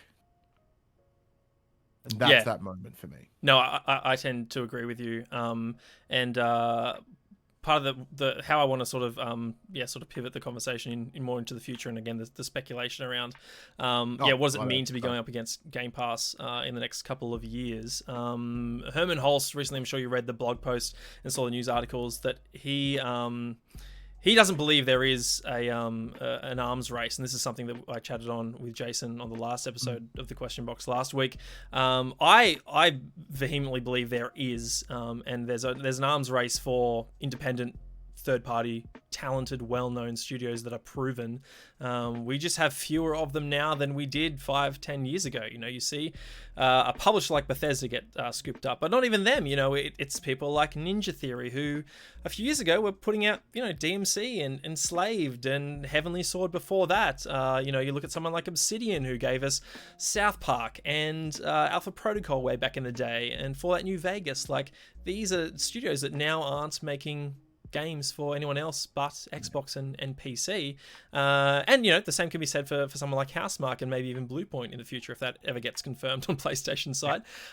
So I think there is an arms race, and I think you look at the prices that these studios are going for, and it points to that. And I think it's great that studios now are more valuable than they've ever been, and even not even the studios, but just the content itself is more valuable than it's ever been. I think it's a seller's market, right? And indie games have I think more than double the different sort of storefronts or platforms to go to than they did 10 years ago. It was either Steam, Nintendo, PlayStation, or Xbox last time, and now you have Amazon and Epic, who have come along and really shaken things up.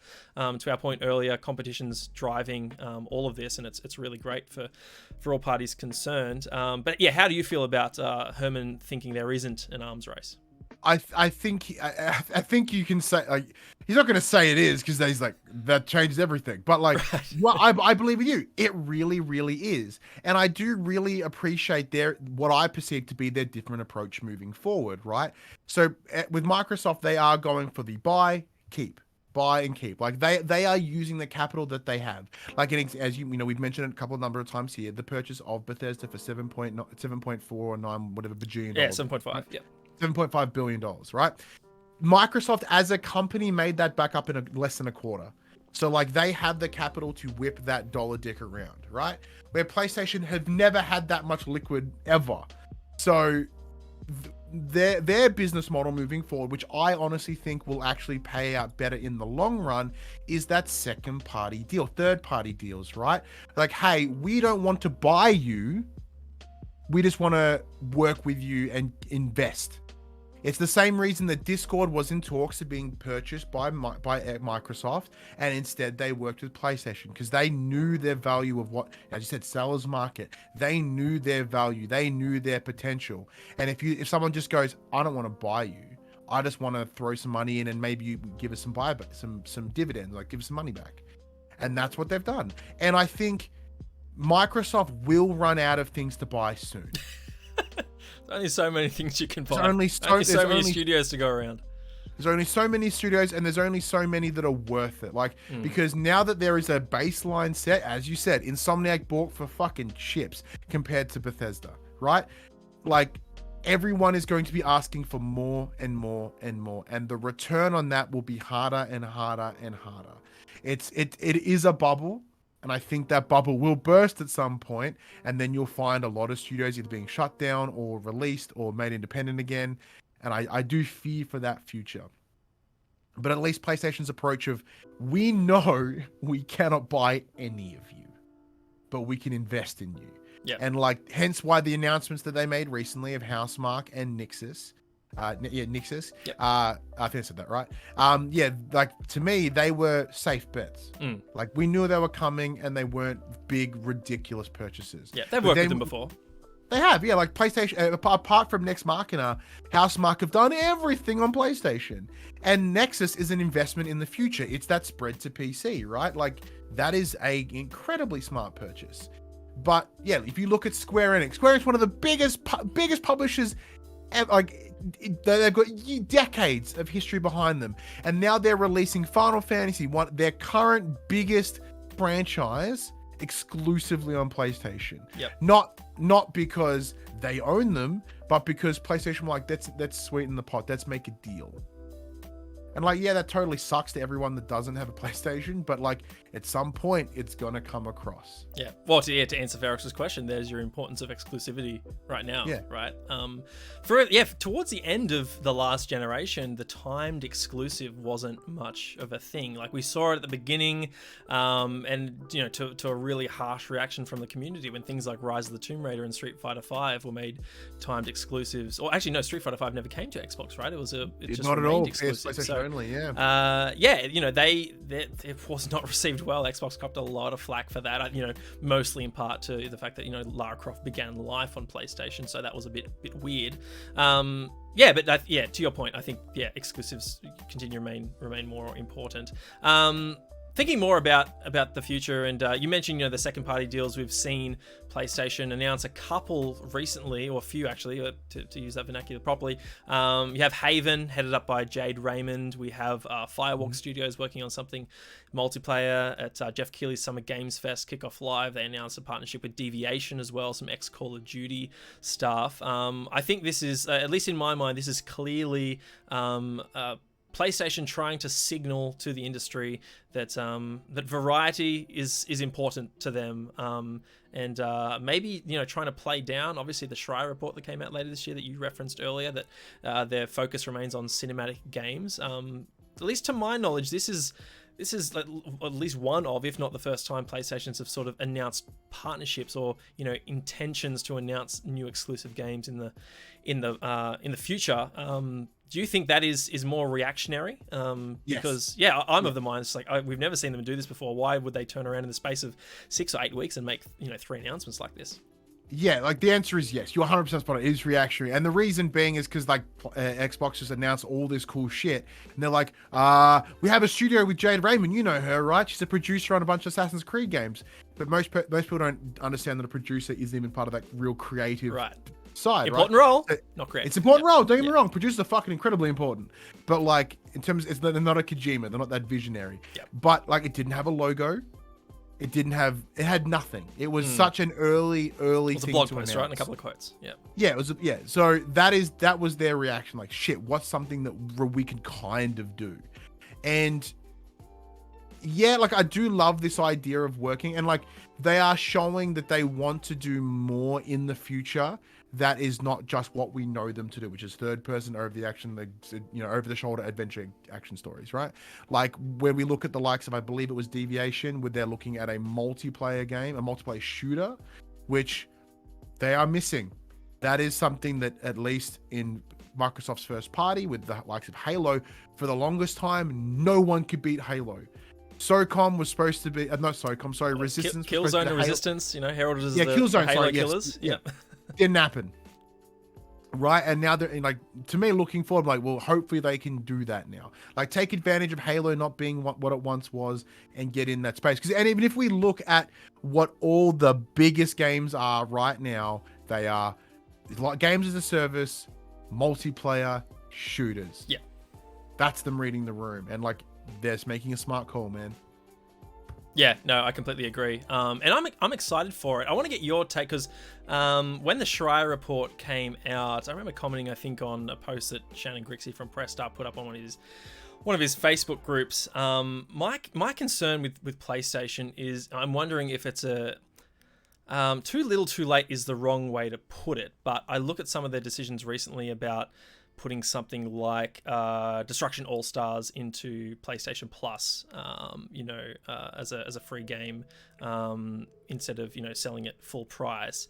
In that do you think that maybe they've cultivated such a strong fan base of PlayStation fans that really are along for the ride for the games that they're known for, right? The Uncharted, Last of Us, God of War, Ghosts, Horizon Zero Dawns, Spider-Man's. Have they painted themselves into a corner somewhat, you think, where their fan base is so, like, they love this type of experience so much that we don't really see them deviate outside of that? My concern is, even if PlayStation put a great deal of energy and resource behind this to sort of, build a more varied portfolio, that the majority of the fan base might not come along for the ride. And that's not to say that they can't bring in more fans of those genres anyway. But I'm wondering if the reaction is going to be there. And I look at things like the most recent State of Play, where there was a lot of disappointment around that. Like, Jeff Keighley put out a vote to sort of, to see how you would grade the PlayStation State of Play, and a lot of it fell in the C and D, less so in the A and B, and the sentiment was, it was just indie games and no first party. I'm wondering if there's an appetite, that's the word I'm looking for, if there's an appetite for the hardcore PlayStation fan base for that variety. Am I onto something there, or do you think I honestly think you are onto something there, and it's something that I admittedly haven't considered. Because the thing is, what I love about PlayStation is those first party games that you're talking about. I love those story driven, action sort of, like, that's that's the shit that I gobble that up, right? Now I'm in a very luxurious position where I'm able to spread my love across, try multiple genres of games, and just because the nature of what I do. But the average person, like, if they go for PlayStation for that, like, they'll be less incentivized to go over and try something new. And I think you're right. Because I look at, like, a game like Dreams, right, which might be a bad example because it is such a unique experience and that it really isn't a traditional title. I think Ratchet, is successful on nostalgia, but it's a fantastic game. But again, it's not one of those sort of cinematic, serious, story-driven third-person action games. There's a bit of overlap there, like in the Venn diagram of it's a cinematic experience and it's colorful and it's bright and it's mainstream. But yeah, I don't think a game like Destruction All Stars, survives at all at as a boxed $70 US product. No, and like, they made the smart call, because if the game did have any legs, people would still need to have a PS Plus subscription because they got it through PS Plus. So they have to have PS Plus in order to keep playing it. Yeah. So same as anyone that got Rocket League through PS Plus, they have to have PS Plus. Right. Now. Yeah. Forever. And I think, they're sort of the multiplayer experiences that maybe the more casual, less traditional, hardcore, if I could use that term, multiplayer experience that maybe they should lean into. You see the success of Rocket League way back when, and in recent years, Fall Guys, right? That was a huge success story for PlayStation. And then you see it seep onto other platforms later. So I'm of the mind, just off those couple of examples, that I feel as though any multiplayer title from PlayStation Studios, first party or second, might have to go straight into PlayStation Plus, and kind of take that sort of free to play, really easy to get in angle. Where else I think they might find some great success, and I think this is an area where they should focus on, and where I want to move into now, is the strengths that they really need to leverage if they're to remain as successful as they have been, is the multiplayer experience that they've been sort of forming around those AAA games that the fan base loves. You look at Ghost of Tsushima Legends, right, which sort of was a great surprise that came out of nowhere, a co-op experience, right, not even competitive, but found an audience, and is really valuable to them as a free update, and continues to keep those players engaged. I'm of the mind that if they're going to succeed in the multiplayer space, then they need to do so in a way that appeals to their audience, and I think that's focusing on those franchises. How do you feel? Yeah, because the difference is, you and I look at knowing your history, especially around the likes of Siege and stuff like that. We have very different approaches to games. I am not a big multiplayer guy, and I think that's why PlayStation speaks to me, because A, I don't have enough friends to play with, and two, my life's all like busy as shit. So like, I don't really get to really commit to a multiplayer game, and that's the thing, because multiplayer requires time that I do not have. And, you know, I think you are right. Like, they do need to leverage that PS Plus. They do need to sort of lower that barrier of entry to any multiplayer game moving forward. And to reiterate to your previous point, because, you know, PlayStation have put themselves into a corner. Because my brain's thinking about, like, not even, because when you think, oh, it's a, you know, even the title of PlayStation first party studio isn't enough. Because you look at Pixel Opus with Concrete Genie. Right. Yeah. They are a first party That's a great example. I hadn't even thought about them, because like they're a PlayStation studio, right? But they're not on that same level, right? They're not in the discussion with Santa Monica, Naughty Dog, Sucker Punch. And Concrete Genie's mint. I love Concrete Genie. I think that game's near perfect. But because it doesn't hit those other beats that, like you talked about, like even your Ghost of Tsushimas, you know, your Horizons, your Uncharted, they don't fit in that space. Isn't considered in that echelon of PlayStation.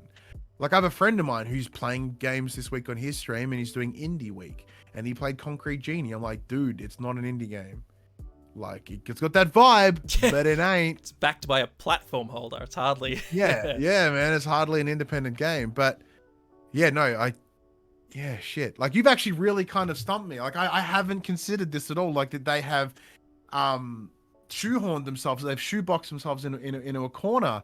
And in terms of like that, like, yes, they've been able to deliver these brilliant games in that genre, but this might be the thing that breaks them. Fuck. I would never Thank use. You, like, by the way, you've actually like, you've rocked me. Thank you. That's all right. I would never use the term like one trick pony, right? Because there is like shades of grey amongst all these different experiences PlayStation puts out, and I think, you know, it is unfair to, you know, paint them all with the same, you know, third-person cinematic sad dad brush that a lot of people do with these. I resemble that remark, right? Fucking, you know, like I am a sad dad. I love a good sad dad. You know, they're great stories. They resonate, right? Great. Yeah. So I'm most curious to see how PlayStation diversifies, and it's another topic that I've been thinking about on the Xbox side, actually. And there's conversation recently, particularly with how well Halo showed at the Xbox showcase last month, in that and there was a question raised about, is this make or break for Halo? Like, is this do or die for the franchise? And Phil Spencer was asked on Podcast Unlocked directly this question, and I agree. I don't think it is. Like, you look at the immense fumbling of the Master Chief Collection, and a couple of years later, there's, you know, a great deal of excitement for Halo 5. You stumble Halo 5, and there's still excitement for Halo Infinite. I think if any company can give it another go, and particularly with a name like Halo, or look at Resident Evil, right? Like a game, a franchise that can come back from the dead, pun definitely intended, and perform really well. Like, Resident Evil 6 was garbage. Like, you could have viewed it as something that might have killed the franchise, but no, Capcom pulled up their socks to their credit and turned around a fantastic sequel. So what I was trying to get to is, even if hey, PJ's in chat, how are you, man? Even if Halo does fail, I think particularly for Xbox, it won't matter, because you've got these other games that have built up such fantastic audiences. Like, Forza Horizon 4 has 25 million players. Sea of Thieves has 20 million players. Something as small as State of Decay 2 has 5 million players. One of my good friends, Kim, she is obsessed with Grounded right now.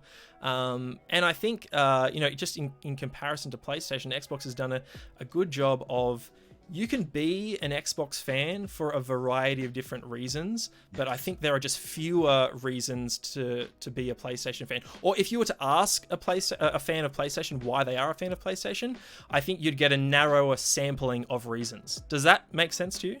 I completely agree, actually. Yeah, because I think I talked about it even just recently in the show. You know, like, if you look across at the studios that Microsoft have available to them, they hit all the beats. Like, there is something for everybody. You know, and it even so much so that, like, even just between Playground and Turn 10, like, they are releasing more consecutively and better racing games than GT. Gran Turismo is the staple. Like, nah, it's Forza now. You know what I mean? Like, they're not just releasing variety, but they are winning in other ways. And then, yeah, with the further acquisitions that they have made, like, that spread is remarkable. And as you said, and like, there are games with legs. Yeah. Like, they may not have come out of the gate as well, but like, there is more legs on the likes of Sea of Thieves and State of Decay and Grounded than you've got on any of the PlayStation first parties that have come out. Like, yes, they were Game of the Year games, but who's still talking about them who's still playing them, right? Because they are designed to be that one-off experience. Yeah. Which for me, brilliant. But like, for many, that length is what's needed. And as you said, PlayStation don't have that. Yeah, and I think like, I don't want to go down this road, but it's to the point that I know a lot of sort of industry enthusiasts bring up right now, is that we have 3 platform holders who are doing 3 very different things very well, and I like that. You know, like a generation or 2 ago, it was you know, vanilla, more vanilla, or slightly less vanilla. Like, which do you want? Paul in chat says, you watch the already established studios split into multiple teams. They're inspired by the Insomniac model. Yeah, that's something I want to talk about. We're going really late here, but Ryan, what I really want I'm in no rush, my friend. No, that's right. What I really want to get to is the strengths that PlayStation leans on. And this is another video that I wanted to, I've sort of been thinking about putting together. And it's about how the Insomniac model could really benefit PlayStation moving forward, and I think could inspire them. And it's by no means started with Insomniac, and I'm keen to get, as a hardcore PlayStation fan, I'm keen to get your thoughts. That is that the Sean Layden quote that came out a couple of years ago now, right? That these games are too expensive to make, the development cycles are too long, and that needs to change. You know, we're hitting sort of budgets of upwards of $80 to $150 million for AAA titles, and they're taking, you know, in excess sometimes of 5 years to make. That needs to be shorter. They need to be cheaper. I look at someone like Insomniac. Hey V, thanks for joining us. I look at someone like Insomniac, who turns around a game like 2018 Spider-Man, and then immediately turns around 2 years later with a shorter, but still equally, you know, positively received game like Miles Morales, as a great model to learn from. But, you know, you saw this from the likes of Sucker Punch way back when with Infamous Second Son, and then a few months later, Infamous First Light. We saw like Horizon Zero Dawn, and then I think a year or so later, the Frozen Wilds. Frozen Wilds, yeah. Yeah, great, you know, use of already existing assets to turn around another project. This is something that Ubisoft does as well, right? Where you see Far Cry 5 launch, and then New Dawn comes out like 18 or 24 months later, set in the same world and with a lot of the same mechanics, but, you know, a bit different here and there, but still sold as, you know, a slightly less new release title. I feel as though that's something that PlayStation should really lean into, particularly when a lot of these games are open world and you can reuse these assets, because otherwise they're going to find them, all their studios are going to find themselves on a 5-year dev cycle and these huge budgets. And to your point, only one opportunity to make it back, right? It's the first, you know, being from, you know, having experience on the publisher side, it's the first 12 weeks of sales, then it slides into back catalog, and you're making very little anywhere past the first 3 months of a game's life cycle. So yeah, how do you feel about the Insomniac model, and do you think it's something that PlayStation Studios could draw inspiration from? I really think it is. Like, Padge and I talked about this before, and yeah, no, it is 100% where that future should be. And I agree with Sean Layton's statement. Games, you know, the expectations on games has skyrocketed, and with that has come time that it takes to make, as well as the cost that it takes to make, and therefore that rolls into the inclusion of microtransactions and season passes and all these things that everyone hates. Like, you understand that they're based, not you, but they understand that those things that have been added are to help blend that, because the expectations are here. They need to meet that. They need to do this. Like, they need to supplement that in other ways. So the Insomniac model to me is a big yes, because, you know, as I said, right now we've seen Insomniac are the staple of the PS5 right now. They have delivered 2 of the 3 big exclusives, in terms of the major releases, right? Are they the best PlayStation studio now? I think they're pretty much. I think from at least a respect standpoint, very much so. I think they'll take a little while to get that full blown like industry love that say the Naughty Dog will have, but I do think they're certain, like, in just by being purchased, and in such a short window of time, they're easily top 3, right? Yeah, like, I put them top 3 easy as well. Anyways, side tangent. But I do think that model needs to be replicated. Like, I know Naughty Dog had tried that in the past. Like, they did that with, I think, Uncharted and The Last of Us. They were running on 2 teams, and then they end up combining them again because it from memory, it just didn't seem to work as well. So I think for full release games, you might need to be careful on how you would divvy that up. But if we're using continued, like, smaller releases, or those expansions or DLCs, as you talked about with the likes of First Light, and even the upcoming Ghost of Ikishima, which is for Ghost of Tsushima, that's great. Like, if you need to supplement your release, while you work something, like, have a small team go off and make something cool. Like, use The Witcher as an example. The expansions they made in The Witcher are tremendous. They're games in and of themselves. So, like, that is a great model. And Paul jumps in and says he doesn't even mean what I was referencing, which was reusing of assets, but multiple different projects, and that's what you're touching on. Though he says we will of course see more of those First Light Miles Morales styled titles too. Yeah, I think what you're trying to get at as well, Ryan, is also just they need to find a way to make more content at the same quality more frequently, and I know that's a problem for any studio, right? Like, if any studio would love to be able to turn out quality games more often, but I think because these games are so expensive for PlayStation, it's I think they're under more pressure than any other publisher at the moment to find a new way of doing things. Because, as you mentioned before about that media cycle, is that it's that speed, and the gaming development needs to hit that same space. Because I know going into PS5, I remember looking at everyone on the list, like all the lists of the first place studios, and being like, these guys, because as you said, the back end of the PS4 was just explosive, right? And you're like, shit, what's the first 3 years of PS5 going to look like? Because the cycle that they have created, the way, very similar to the idea of their genres, their creation model has created that it shoehorned them into this very particular way of doing it. And it needs to be altered. And what was the gap between Bend releases, right? Like, what was before Days Gone? Was that one of the God of Wars? Golden Abyss. Was it Golden Abyss? They did. So the last console game they made was Siphon Filter Logan something on PS2. But the previous release from Bend before Days Gone was Golden Abyss. Was Golden Abyss, right? And that's what was that? That was like a near Vita launch game from memory. So that's like, we're talking 2011, right? So they like a studio like that, PlayStation can't afford to give them 8 years to make a game.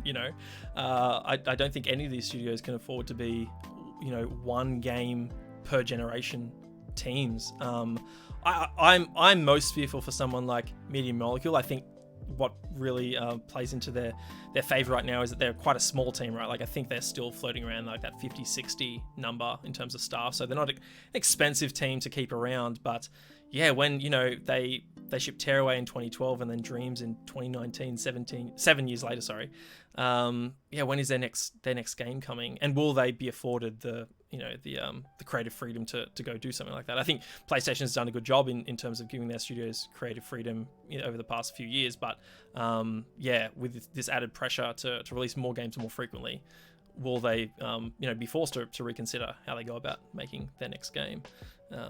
Media Molecule are relatively safe, especially with their creative director receiving that award in the US. It's a BAFTA. Oh yeah, BAFTA? They would never shut them down. Yeah, they would never shut them down now from that information. But it's because like PlayStation aren't like everyone shits on EA for closing studios. PlayStation have shuttered a bunch of studios, and they're not afraid to do it. But because like for me, I'm thinking even Gorilla Cambridge, right? Oh yeah. Like when they made they made them make Vita games, then made them make VR games, and went, it didn't sell well, you're closed.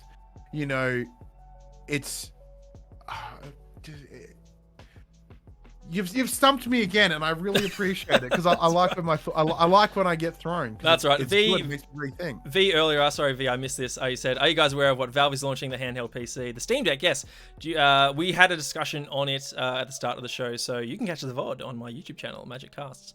So you can watch that later. Do you think it is a threat to PlayStation sales? I don't think we discussed that specifically, but just quickly, Ryan, where do you think? Do you think the Steam Deck is at all a threat to the home consoles? No.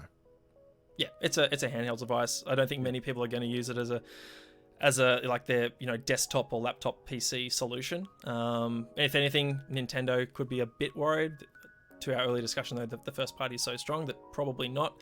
We still see people pre-ordering OLEDs for that, so I don't think they're too concerned, but I think we're both really excited for it. I suppose the last point we can wrap up on here, Ryan, just regards to PlayStation's future. There is the rumor of a showcase coming in August. As a hardcore PlayStation fan yourself, they've been quiet for a bit, the last state of play aside. What do you want to see from them, and what do you think they should do to sort of recapture the PlayStation fan base's enthusiasm? Look, what I don't want to see is Deathloop again. That's a big one. Ryan, we've only seen it like 7 times. I know, an 8th time might be like I said, I'm sold on the game. Like, just fucking leave it, all right? I get it. The competition have it. It's your one. It's their studio. It's your one claim that it's probably possibly your only game for the rest of the year.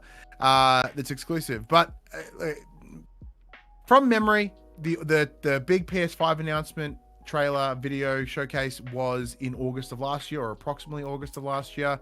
So it's very possible this could be their big one that goes, this is what you're going to get next year. And that fills me with a lot of excitement. I don't think we'll see a lot of release dates. I don't think we'll see a lot of like, hey, this is coming in this is coming in that, this is coming in that. It will be 2022, 2022, 2022, 2022, which is, I think, is enough. I think to add to our discussion before, it needs to deliver safety, and that safety is things are coming. And will we see Horizon? I fucking hope so. Will we see God of War? I also hope so, because to me, like, my original belief was that Horizon was coming in October. June. It was meant to come in around June-ish. God of War in October, but now everything's been shifted essentially 6 months. Yeah. So we would see Horizon. Horizon in 8 months, like March-ish, and then God of War in around June. Yeah, is your hunch that Forbidden West is a 2022 game, or do you think there's any chance it makes it this year? Recently, I've made the shift that it's coming 2022, because Sony won't do they won't do a Fallout 4, they won't do a 3-month marketing spin. Like, they will want that longer burn.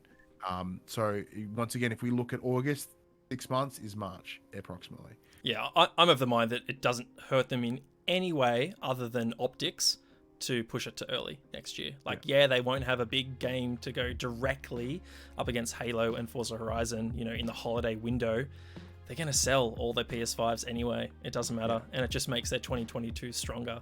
By the time we hit January 1st, no one's going to be, still complaining about, like, oh, we didn't get something in the holiday window of this year. So yeah, I don't think they have too much concern. And aside from The Last Guardian, like, they haven't released anything in the holiday window, quote unquote, for years. Like, they only released that in that year because they had to get it out. Yeah. It was just kind of getting silly at that point. So PlayStation do stay pretty quiet from the likes of November through to February. And the reason being is because that's when you get your likes of your Call of Duties, which they now have marketing deals with. So I think we'll see Call of Duty in this upcoming showcase for sure. It baffles me that it hasn't been announced yet. It's nuts. Like, it makes me kind of worried for like what's going on. Because Activision normally like keen as hell to get that stuff out super early. Well, they announced it in May, right, during like NBA finals in the past. Yeah, it's crazy. Yeah, but now we're approaching August. Yeah, that'll be in there for sure. But like, yeah, it like, as a Padge in the chat, he's adamant that Horizon comes out this year. He and I have been talking about it recently, and like, I'm getting less and less optimistic on that. And I would like to see that, because once again, if they want that showcase to fucking rock, that would be the answer. That would be that Fallout moment, as I compared to before. Like, if they go, it's coming out in October, everyone's gonna be like, you what? Yeah, that would And, be like, amazing. Yeah, I would love for it to come out this year, I think. But to my early point, it doesn't hurt them No, not at all. to delay it a few months. And if anything, it benefits the game. Like, we've seen what the likes of a few month delay can do to The Last of Us, right? Like, Druckmann's on record saying that game isn't a masterpiece or 10 out of 10 if we were it not for those last couple of months of polish. So, I mean, for the sake of the game, I hope it gets delayed, just because I would love for Guerrilla to have a bit more time with it. But I understand from the PlayStation fans. Unless Nintendo plan on releasing another Zelda game at the same time Horizon releases, then they're probably fine. Yeah.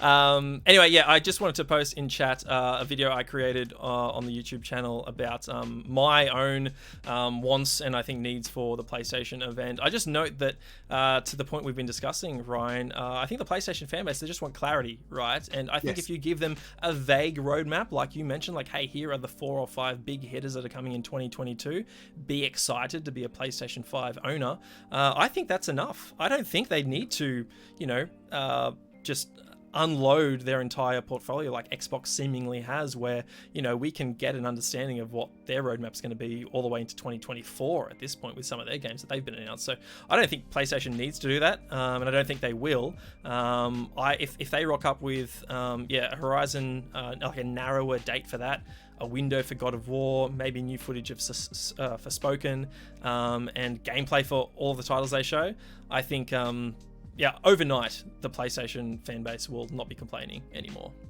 So the PlayStation audience, they have trust. They have trust in PlayStation, and they have that trust in the PS4. It's just a bit frustrating. It's just they haven't heard anything in a while, right? Big time. So when they come out and they go, "Hey, this is the future. Trust us," everyone goes, "No worries," because as you said, Xbox have to do that because they've had to rebuild that trust, right? Because if you look at the Xbox, One, like their first parties were good, but they weren't killer. So they need to rebuild that trust, and I think they're doing the right way to go about it. So, I think for you, I think you're spot on. I think the clarity is key. They will be like, this is what's coming. This is what it is. I think Final Fantasy will be in there as well, potentially, whether it be 16 or whether it be the one that's full of chaos, whatever the one that was called. Stranger in something. Chaos Chronicles. Was it called Chaos Chronicles or something like that? A Stranger in something Final Fantasy Origins, I think it was called. Yeah, that one. Yeah. Chat, yes. Yeah, Padge, you're a big Final Fantasy talk. What's the answer? I think it'll be like that big first party sort of exclusivity sort of thing. That PlayStation are leaning away towards indies. We're going to see less and less indies because they're banger presentations, even though I hate that term. Like they're really good ones that rock the world have been first parties and exclusive releases. Yeah, or they're big third party partners, right? Yeah, Call of Duty or Resident Evil. Big pairings. Yeah. Because as of right now, like I speculate, I'm just. Once again, admittedly, I'm pretty cynical these days about like I've been in this business long enough to be like, bleh. So like when what do you expect? I'm like, I don't know, disappointment. So it's like I have a couple of things that I like. That's what I would like to see, but I ain't holding out. Like I want them just to tell me. Yeah. Because I said like I am so anti-hype these days. Like you tell me what you think, and I'll let you know afterwards. But yeah, because I don't want to be like, oh, we're gonna see this, we're gonna see that, we're gonna see that, and then I just sit there going, cool. There you go. Stranger in Paradise, Final Fantasy Origins, from Team Ninja, I think, right? This is the Neo. It is Team Ninja. Yeah. Look, I'm salty that they're just not working on Ninja Gaiden because that franchise has been dead for too long. That needs to come back. To your point, like they've got a great slate, right? And I think they don't need to announce much, right? Like they could just rock up with Horizon, Gran Turismo, God of War, Final Fantasy, and Forspoken, and Ghostwire Tokyo. Oh yeah, Tokyo, of course. Show off gameplay and give us vague, seasonal release windows, and call it a day. Yeah, Call of Duty as well. Throw that in there, and maybe one surprise also. Yeah, I think they're well positioned, and I understand the frustration from the fan base that there just hasn't been that clarity. But look, I think they're incredibly well positioned this generation. Yeah, there is the looming question of what their answer is to Game Pass. I think I might actually save that for another episode, Ryan. We can dive deep into what that could look like, because obviously Jim Ryan has noted in the past that something is on its way. They've got something cooking, apparently. A response to Game Pass. No, I can't, because I just answered it then. I'll be right back. Yeah. Guys, have you heard of Game Pass? What is Game Pass? I'm not a gamer. I don't know. Yeah, you pull up his Google history and it's like, what is Game Pass? Anyway, Ryan, I could go on another 2 hours, but I easily could. It's been absolutely. It's getting late, and yeah, I feel as though we could just. Well, I'll definitely have to have you come back if you'd like to join me. Whenever, man, I'd be more than happy to come back. Beautiful. Yeah, this has been a blast. Thank you to everyone who joined us in chat as well. This has been the Question Box every Friday, 8:30 p.m. Australian Eastern Standard Time. You can watch it live right here, twitch.tv/magic_cast. If you miss it live, catch the VOD on YouTube. Just search Magic Cast in YouTube and find my channel there. I do a bunch of gaming commentary and industry analysis content as well. I've been doing my best to put up content as close to daily as possible. It's really hard, and I like to make quality content. I don't want to turn out daily vids for the sake of it. So yeah, it would mean the world to me if you go and check it out. Don't forget to check out PlayStation, what I declared it as, the number one PlayStation Australian conversation, and that is For the Players at the PopCulturalists Twitch channel as well. Ryan, tell them, exactly where they can find you and the show and all the social medias. Yeah, so you can find me talking random shit about wrestling and PlayStation on Twitter at HaggardMC. That's HAGGARDMC. If you want to listen to more things I have to say about PlayStation specifically, you can check out our weekly PlayStation podcast. It is called For the Players, the PopCulturalists PlayStation podcast, and it comes every Monday morning at 8 a.m. on your podcast services, 9 a.m. on those YouTubes. So we've been going strong on that. It's been an absolute blast. And if you want to try something a little bit different, as I said, I do have another show called The Young and the Wrestlers, where we play within the soap opera nature of the WWE. We pretend it's all real, and we play character like we play as if the characters are all real, and we analyze their decisions and why they would have made this call. And no one cares enough about the story of wrestling, so we play with it. Awesome, man. Look, as someone who counts myself as a hardcore enthusiast of the industry, there are only select podcasts that I go to for level-headed, sensible discussion. And I think you're one of like 3 PlayStation podcasts that I frequently tune into. So I wholeheartedly encourage anyone who might be listening right now to go and check out Ryan's channel and the great work. It means a lot, dude. Thank you so much. No, really. For sure, man. Yeah, you've been doing it for a very long time, and you deserve greater viewership than a lot of other podcasts out there. I'll say that much. Anyway, like I said, we're back again every Friday, 8:30 p.m. We hope you enjoyed this, and until next time, happy gaming.